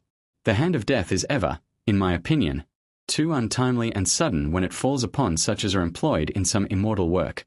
The sons of sensuality, who have no outlook beyond the present hour, put an end every day to all motives for living, but those who look forward to posterity, and endeavour to transmit their names with honour to future generations by their works, to such, death is always immature, as it still snatches them from amidst some unfinished design. Fannius, long before his death, had a presentiment of what has happened. He dreamed one night that as he was lying on his couch, in an undress, all ready for his work, and with his desk, 74, as usual, in front of him, Nero entered, and placing himself by his side, took up the 3 first books of this history, which he read through and then departed. This dream greatly alarmed him, and he regarded it as an intimation that he should not carry on his history any farther than Nero had read, and so the event has proved.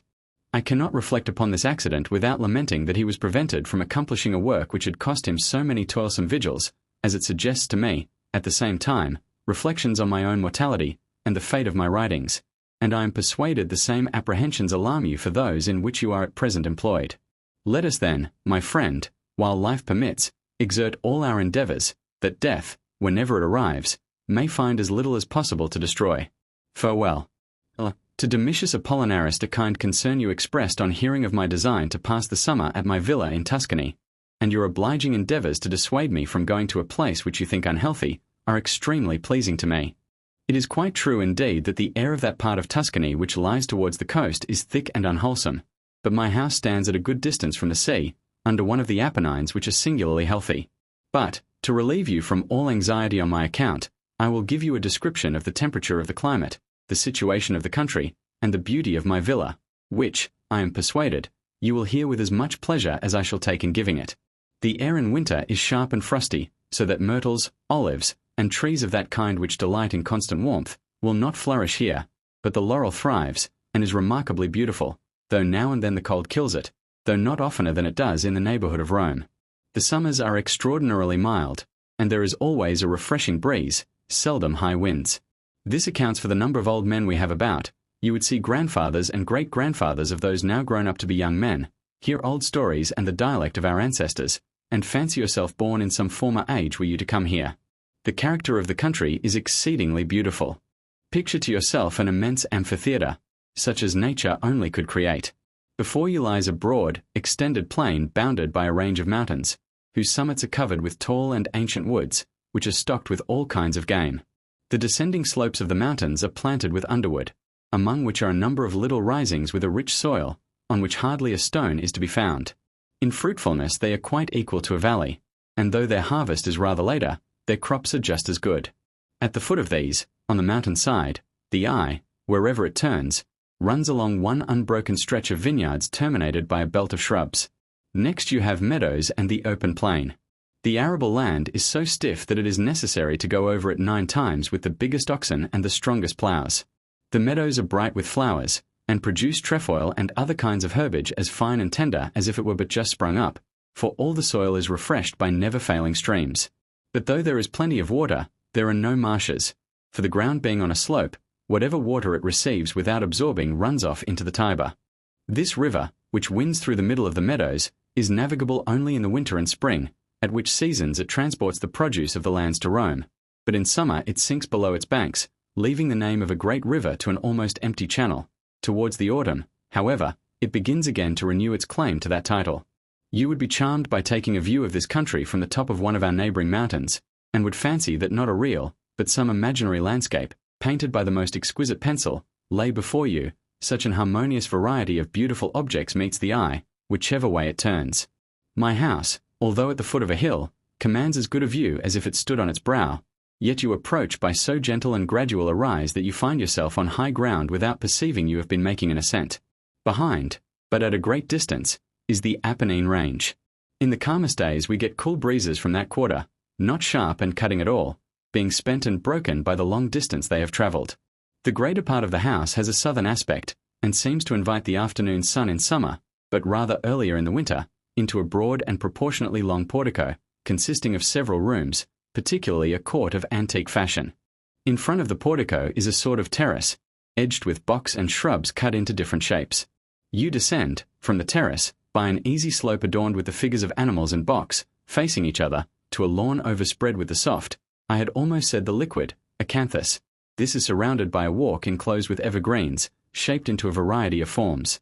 Beyond it is the gestation laid out in the form of a circus running round the multiform box hedge and the dwarf trees, which are cut quite close. The whole is fenced in with a wall completely covered by box cut into steps all the way up to the top. On the outside of the wall lies a meadow that owes as many beauties to nature as all I have been describing within does to art, at the end of which are open plain and numerous other meadows and copses. From the extremity of the portico a large dining room runs out, opening upon one end of the terrace, while from the windows there is a very extensive view over the meadows up into the country, and from these you also see the terrace and the projecting wing of the house together with the woods enclosing the adjacent hippodrome. Almost opposite the centre of the portico, and rather to the back, stands a summer house, enclosing a small area shaded by 4 plane trees, in the midst of which rises a marble fountain which gently plays upon the roots of the plane trees and upon the grass plots underneath them. This summer house has a bedroom in it free from every sort of noise, and which the light itself cannot penetrate, together with a common dining room I use when I have none but intimate friends with me. A second portico looks upon this little area, and has the same view as the other I have just been describing. There is, besides, another room, which, being situate close to the nearest plane tree, enjoys a constant shade and green. Its sides are encrusted with carved marble up to the ceiling, while above the marble a foliage is painted with birds among the branches, which has an effect altogether as agreeable as that of the carving, at the foot of which a little fountain, playing through several small pipes into a vase it encloses, produces a most pleasing murmur. From a corner of the portico you enter a very large bedchamber opposite the large dining room, which from some of its windows has a view of the terrace, and from others, of the meadow, as those in the front look upon a cascade, which entertains at once both the eye and the ear, for the water, dashing from a great height, foams over the marble basin which receives it below. This room is extremely warm in winter, lying much exposed to the sun, and on a cloudy day the heat of an adjoining stove very well supplies his absence. Leaving this room, you pass through a good-sized, pleasant, undressing room into the cold bathroom, in which is a large gloomy bath, but if you are inclined to swim more at large, or in warmer water, in the middle of the area stands a wide basin for that purpose, and near it a reservoir from which you may be supplied with cold water to brace yourself again, if you should find you are too much relaxed by the warm. Adjoining the cold bath is one of a medium degree of heat, which enjoys the kindly warmth of the sun, but not so intensely as the hot bath, which projects farther. This last consists of 3 several compartments, each of different degrees of heat. The 2 former lie open to the full sun, the latter, though not much exposed to its heat, receives an equal share of its light. Over the undressing room is built the tennis court, which admits of different kinds of games and different sets of players. Not far from the baths is the staircase leading to the enclosed portico, 3 rooms intervening. One of these looks out upon the little area with the 4 plane trees round it, the other upon the meadows, and from the third you have a view of several vineyards, so that each has a different one, and looks towards a different point of the heavens. At the upper end of the enclosed portico, and indeed taken off from it, is a room that looks out upon the hippodrome, the vineyards, and the mountains. Adjoining is a room which has a full exposure to the sun, especially in winter, and out of which runs another connecting the hippodrome with the house. This forms the front. On the side rises an enclosed portico, which not only looks out upon the vineyards, but seems almost to touch them. From the middle of this portico you enter a dining room cooled by the wholesome breezes from the Apennine valleys. From the windows behind, which are extremely large, there is a close view of the vineyards, and from the folding doors through the summer portico. Along that side of the dining room where there are no windows runs a private staircase for greater convenience in serving up when I give an entertainment. At the farther end is a sleeping room with a lookout upon the vineyards, and, what is equally agreeable, the portico.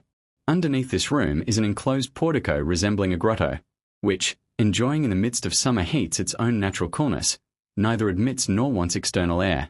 After you have passed both these porticos, at the end of the dining room stands a third, which according as the day is more or less advanced, serves either for winter or summer use. It leads to 2 different apartments, one containing 4 chambers, the other, 3, which enjoy by turns both sun and shade. This arrangement of the different parts of my house is exceedingly pleasant, though it is not to be compared with the beauty of the hippodrome, lying entirely open in the middle of the grounds, so that the eye, upon your first entrance, takes it in entire in one view. It is set round with plane trees covered with ivy, so that, while their tops flourish with their own green, towards the roots their verdure is borrowed from the ivy that twines round the trunk and branches, spreads from tree to tree, and connects them together. Between each plane tree are planted box trees, and behind these stands a grove of laurels which blend their shade with that of the plains. This straight boundary to the hippodrome, 75, alters its shape at the farther end, bending into a semicircle, which is planted round, shut in with cypresses, and casts a deeper and gloomier shade, while the inner circular walks, for there are several, enjoying an open exposure, are filled with plenty of roses, and correct, by a very pleasant contrast, the coolness of the shade with the warmth of the sun. Having passed through these several winding alleys, you enter a straight walk, which breaks out into a variety of others, partitioned off by box-row hedges. In one place you have a little meadow, in another the box is cut in 1,000 different forms, sometimes into letters, expressing the master's name, sometimes the artificer's, whilst here and there rise little obelisks with fruit trees alternately intermixed, and then on a sudden, in the midst of this elegant regularity, you are surprised with an imitation of the negligent beauties of rural nature. In the centre of this lies a spot adorned with a knot of dwarf plane trees. Beyond these stands an acacia, smooth and bending in places, then again various other shapes and names. At the upper end is an alcove of white marble, shaded with vines and supported by 4 small Corinthian columns. From this semicircular couch, the water, gushing up through several little pipes, as though pressed out by the weight of the persons who recline themselves upon it, falls into a stone cistern underneath, from whence it is received into a fine polished marble basin, so skilfully contrived that it is always full without ever overflowing. When I sup here, this basin serves as a table, the larger sort of dishes being placed round the margin, while the smaller ones swim about in the form of vessels and waterfowl. Opposite this is a fountain which is incessantly emptying and filling, for the water which it throws up to a great height, falling back again into it, is by means of consecutive apertures returned as fast as it is received. Facing the alcove, and reflecting upon it as great an ornament as it borrows from it, stands a summer-house of exquisite marble, the doors of which project and open into a green enclosure, while from its upper and lower windows the eye falls upon a variety of different greens. Next to this is a little private closet, which, though it seems distinct, may form part of the same room, furnished with a couch, and notwithstanding it has windows on every side, yet it enjoys a very agreeable gloom, by means of a spreading vine which climbs to the top and entirely overshadows it. Here you may lie and fancy yourself in a wood, with this only difference, that you are not exposed to the weather as you would be there. Here too a fountain rises and instantly disappears.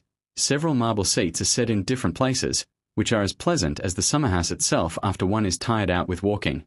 Near each is a little fountain, and throughout the whole hippodrome several small rills run murmuring along through pipes, wherever the hand of art has thought proper to conduct them, watering here and there different plots of green, and sometimes all parts at once.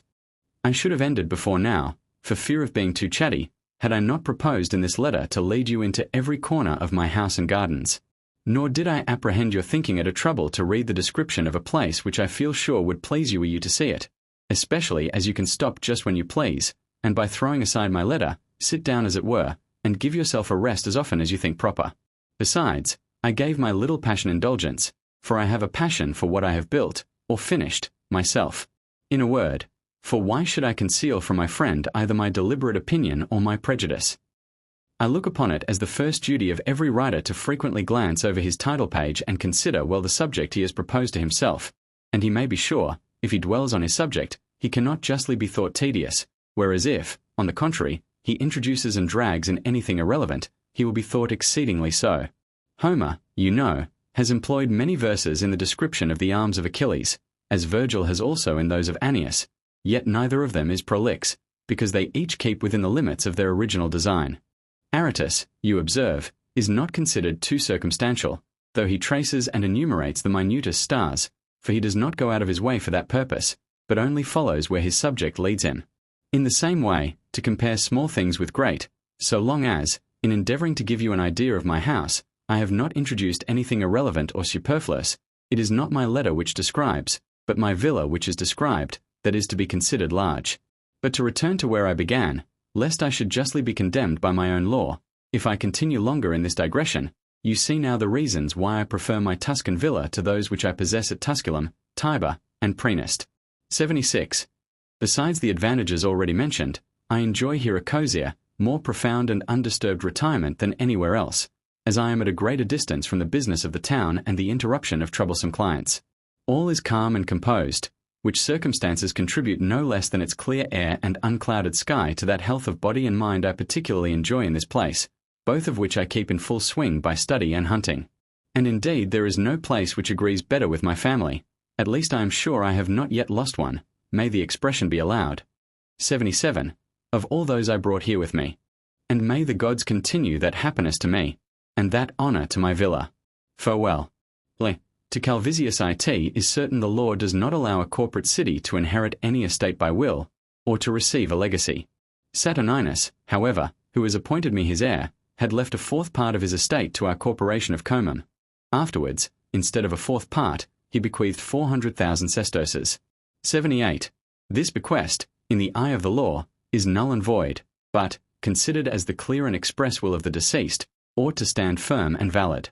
Myself, I consider the will of the dead, though I am afraid what I say will not please the lawyers, of higher authority than the law, especially when the interest of one's native country is concerned. Ought I, who made them a present of 1,100,000 sesterces, 79, out of my own patrimony, to withhold a benefaction of little more than a third part of that sum out of an estate which has come quite by a chance into my hands? You, who like a true patriot have the same affection for this our common country, will agree with me in opinion, I feel sure. I wish therefore you would, at the next meeting of the Decurii, acquaint them, just briefly and respectfully, as to how the law stands in this case, and then add that I offer them 400,000 sesterces according to the direction in Saturninus' will. You will represent this donation as his present and his liberality. I only claim the merit of complying with his request. I did not trouble to write to their Senate about this, fully relying as I do upon our intimate friendship and your wise discretion, and being quite satisfied that you are both able and willing to act for me upon this occasion as I would for myself. Besides, I was afraid I should not seem to have so cautiously guarded my expressions in a letter as you will be able to do in a speech. The countenance, the gesture, and even the tone of voice govern and determine the sense of the speaker, whereas a letter, being without these advantages, is more liable to malignant misinterpretation. Farewell. Elevie, to Marcellinus I write this to you in the deepest sorrow. The youngest daughter of my friend Fundanus is dead. I have never seen a more cheerful and more lovable girl, or one who better deserved to have enjoyed a long, I had almost said an immortal, life. She was scarcely 14, and yet there was in her a wisdom far beyond her years, a matronly gravity united with girlish sweetness and virgin bashfulness. With what an endearing fondness did she hang on her father's neck! How affectionately and modestly she used to greet us as friends! With what a tender and deferential regard she used to treat her nurses, tutors, teachers, each in their respective offices! What an eager, industrious, intelligent reader she was! She took few amusements, and those with caution. How self-controlled, how patient, how brave she was under her last illness! She complied with all the directions of her physicians. She spoke cheerful, comforting words to her sister and her father, and when all her bodily strength was exhausted, the vigour of her mind sustained her. That indeed continued even to her last moments, unbroken by the pain of a long illness or the terrors of approaching death, and it is a reflection which makes us miss her, and grieve that she is gone from us the more. Zero melancholy, untimely, loss, too truly. She was engaged to an excellent young man. The wedding day was fixed, and we were all invited. How our joy has been turned into sorrow! I cannot express in words the inward pain I felt when I heard Fundanus himself, as grief is ever finding out fresh circumstances to aggravate its affliction, ordering the money he had intended laying out upon clothes, pearls, and jewels for her marriage, to be employed in frankincense, ointments, and perfumes for her funeral. He is a man of great learning and good sense, who has applied himself from his earliest youth to the deeper studies and the fine arts, but all the maxims of fortitude which he has received from books, or advanced himself, he now absolutely rejects, and every other virtue of his heart gives place to all a parent's tenderness. You will excuse, you will even approve, his grief, when you consider what he has lost. He has lost a daughter who resembled him in his manners, as well as his person, and exactly copied out all her father. So, if you should think proper to write to him upon the subject of so reasonable a grief, let me remind you not to use the rougher arguments of consolation, and such as seem to carry a sort of reproof with them, but those of kind and sympathizing humanity.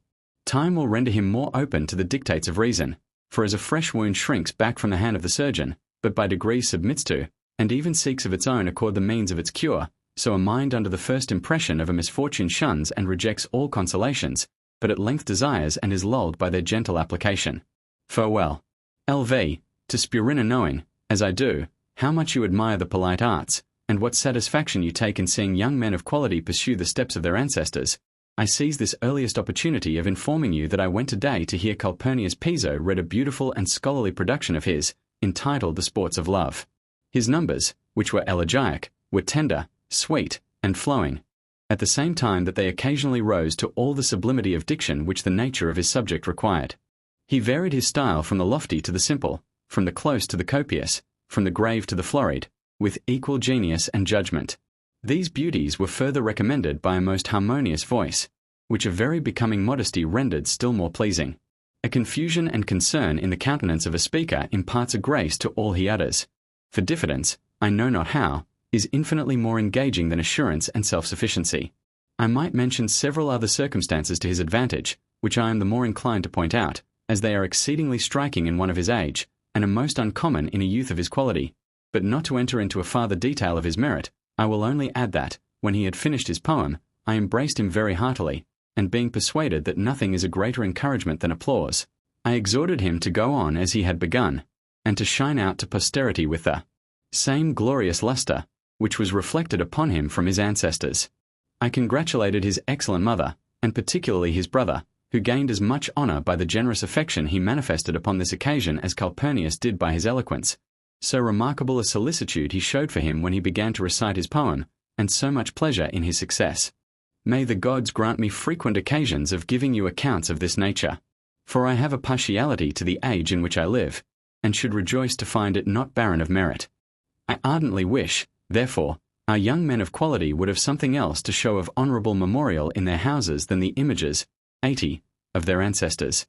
As for those which are placed in the mansion of these excellent youths, I now figure them to myself as silently applauding and encouraging their pursuits, and, what is a sufficient degree of honour to both brothers, as recognizing their kindred. Farewell. LVI. To Paulinus, as I know the humanity with which you treat your own servants, I have less reserve in confessing to you the indulgence I show to mine. I have ever in my mind that line of Homer's, who swayed his people with a father's love, and this expression of ours, father of a family. But were I harsher and harder than I really am by nature, the ill state of health of my freedman Zosimus, who has the stronger claim upon my tenderness, in that he now stands in more especial need of it, would be sufficient to soften me. He is a good, honest fellow, attentive in his services, and well read, but his chief talent, and indeed his distinguishing qualification, is that of a comedian, in which he highly excels. His pronunciation is distinct, correct in emphasis, pure, and graceful. He has a very skilled touch, too, upon the lyre, and performs with better execution than is necessary for one of his profession. To this I must add, he reads history, oratory, and poetry, as well as if these had been the sole objects of his study. I am the more particular in enumerating his qualifications, to let you see how many agreeable services I receive from this one servant alone. He is indeed endeared to me by the ties of a long affection, which are strengthened by the danger he is now in. For nature has so formed our hearts that nothing contributes more to incite and kindle affection than the fear of losing the object of it, a fear which I have suffered more than once on his account. Some years ago he strained himself so much by too strong an exertion of his voice, that he spit blood, upon which account I sent him into Egypt winking sad smiley 81, from whence, after a long absence, belately returned with great benefit to his health. But having again exerted himself for several days together beyond his strength, he was reminded of his former malady by a slight return of his cough and a spitting of blood. For this reason I intend to send him to your farm at Forum Julii, 82, having frequently heard you mention it as a healthy air, and recommend the milk of that place as very salutary in disorders of his nature. I beg you would give directions to your people to receive him into your house, and to supply him with whatever he may have occasion for, which will not be much, for he is so sparing and abstemious as not only to abstain from delicacies, but even to deny himself the necessaries his ill state of health requires. I shall furnish him towards his journey with what will be sufficient for one of his moderate requirements, who is coming under your roof. Farewell. Elva. To Rufus I went into the Julian, 83, court to hear those lawyers to whom, according to the last adjournment, I was to reply. The judges had taken their seats, the Decemviri, 84, were arrived, the eyes of the audience were fixed upon the counsel, and all was hushed silence and expectation, when a messenger arrived from the praetor, and the 100 are at once dismissed, and the case postponed, an accident extremely agreeable to me, who am never so well prepared but that I am glad of gaining further time. The occasion of the court's rising thus abruptly was a short edict of Nepos, the praetor for criminal causes, in which he directed all persons concerned as plaintiffs or defendants in any cause before him to take notice that he designed strictly to put in force the decree of the Senate annexed to his edict. Which decree was expressed in the following words: all persons whosoever that have ANY lawsuits depending are hereby required and commanded, before any proceedings be had thereon, to take an oath that they have not given, promised, or engaged to give, any fee or reward to any advocate, upon account of his undertaking their cause. In these terms, and many others equally full and express, the lawyers were prohibited to make their professions venal. However, after the case is decided, they are permitted to accept a gratuity of 10,000 sesterces. 85. The praetor for civil causes, being alarmed at this order of Nepos, gave us this unexpected holiday in order to take time to consider whether he should follow the example. Meanwhile the whole town is talking, and either approving or condemning this edict of Nepos. We have got then at last, say the latter with a sneer, a redresser of abuses. But pray, was there never a praetor before this man? Who is he then who sets up in this way for a public reformer? Others, on the contrary, say, he has done perfectly right upon his entry into office, he has paid obedience to the laws, considered the decrees of the Senate, repressed most indecent contracts, and will not suffer the most honourable of all professions to be debased into a sordid lucre traffic. This is what one hears all around one, but which side may prevail, the event will show. It is the usual method of the world, though a very unequitable rule of estimation, to pronounce an action either right or wrong, according as it is attended with good or ill success, in consequence of which you may hear the very same conduct attributed to zeal or folly, to liberty or licentiousness, upon different several occasions. Farewell. Elvii. To Arianus sometimes I miss Regulus in our courts. I cannot say I deplore his loss. The man, it must be owned, highly respected his profession, grew pale with study and anxiety over it, and used to write out his speeches though he could not get them by heart. There was a practice he had of painting round his right or left eye, 86, and wearing a white patch, 87, over one side or the other of his forehead, according as he was to plead either for the plaintiff or defendant, of consulting the soothsayers upon the issue of an action. Still, all this excessive superstition was really due to his extreme earnestness in his profession, and it was acceptable enough being concerned in the same cause with him, as he always obtained full indulgence in point of time, and never failed to get an audience together, for what could be more convenient than, under the protection of a liberty which you did not ask yourself, and all the odium of the arrangement resting with another, and before an audience which you had not the trouble of collecting, to speak on at your ease, and as long as you thought proper? Nevertheless Regulus did well in departing this life, though he would have done much better had he made his exit sooner. He might really have lived now without any danger to the public, in the reign of a prince under whom he would have had no opportunity of doing any harm. I need not scruple therefore, I think, to say I sometimes miss him, for since his death the custom has prevailed of not allowing, nor indeed of asking more than an hour or two to plead in, and sometimes not above half that time. The truth is, our advocates take more pleasure in finishing a cause than in defending it, and our judges had rather rise from the bench than sit upon it, such is their indolence, and such their indifference to the honour of eloquence and the interest of justice. But are we wiser than our ancestors? Are we more equitable than the laws which grant so many hours and days of adjournments to a case? Were our forefathers slow of apprehension, and dull beyond measure? And are we clearer of speech, quicker in our conceptions, or more scrupulous in our decisions, because we get over our causes in fewer hours than they took days? O Regulus! It was by zeal in your profession that you secured an advantage which is but rarely given to the highest integrity. As for myself, whenever I sit upon the bench, which is much oftener than I appear at the bar, I always give the advocates as much time as they require, for I look upon it as highly presuming to pretend to guess, before a case is heard, what time it will require, and to set limits to an affair before one is acquainted with its extent, especially as the first and most sacred duty of a judge is patience, which constitutes an important part of justice. But this, it is objected, would give an opening to much superfluous matter. I grant it may. Yet is it not better to hear too much than not to hear enough? Besides, how shall you know that what an advocate has farther to offer will be superfluous, until you have heard him? But this, and many other public abuses, will be best reserved for a conversation when we meet. For I know your affection to the Commonwealth inclines you to wish that some means might be found out to check at least those grievances, which would now be very difficult absolutely to remove. But to return to affairs of private concern, I hope all goes well in your family. Mine remains in its usual situation.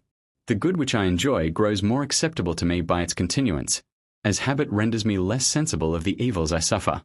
Farewell. Alex, to Calpurnia, 88. Never was business more disagreeable to me than when it prevented me not only from accompanying you when you went into Campania for your health, but from following you there soon after, for I want particularly to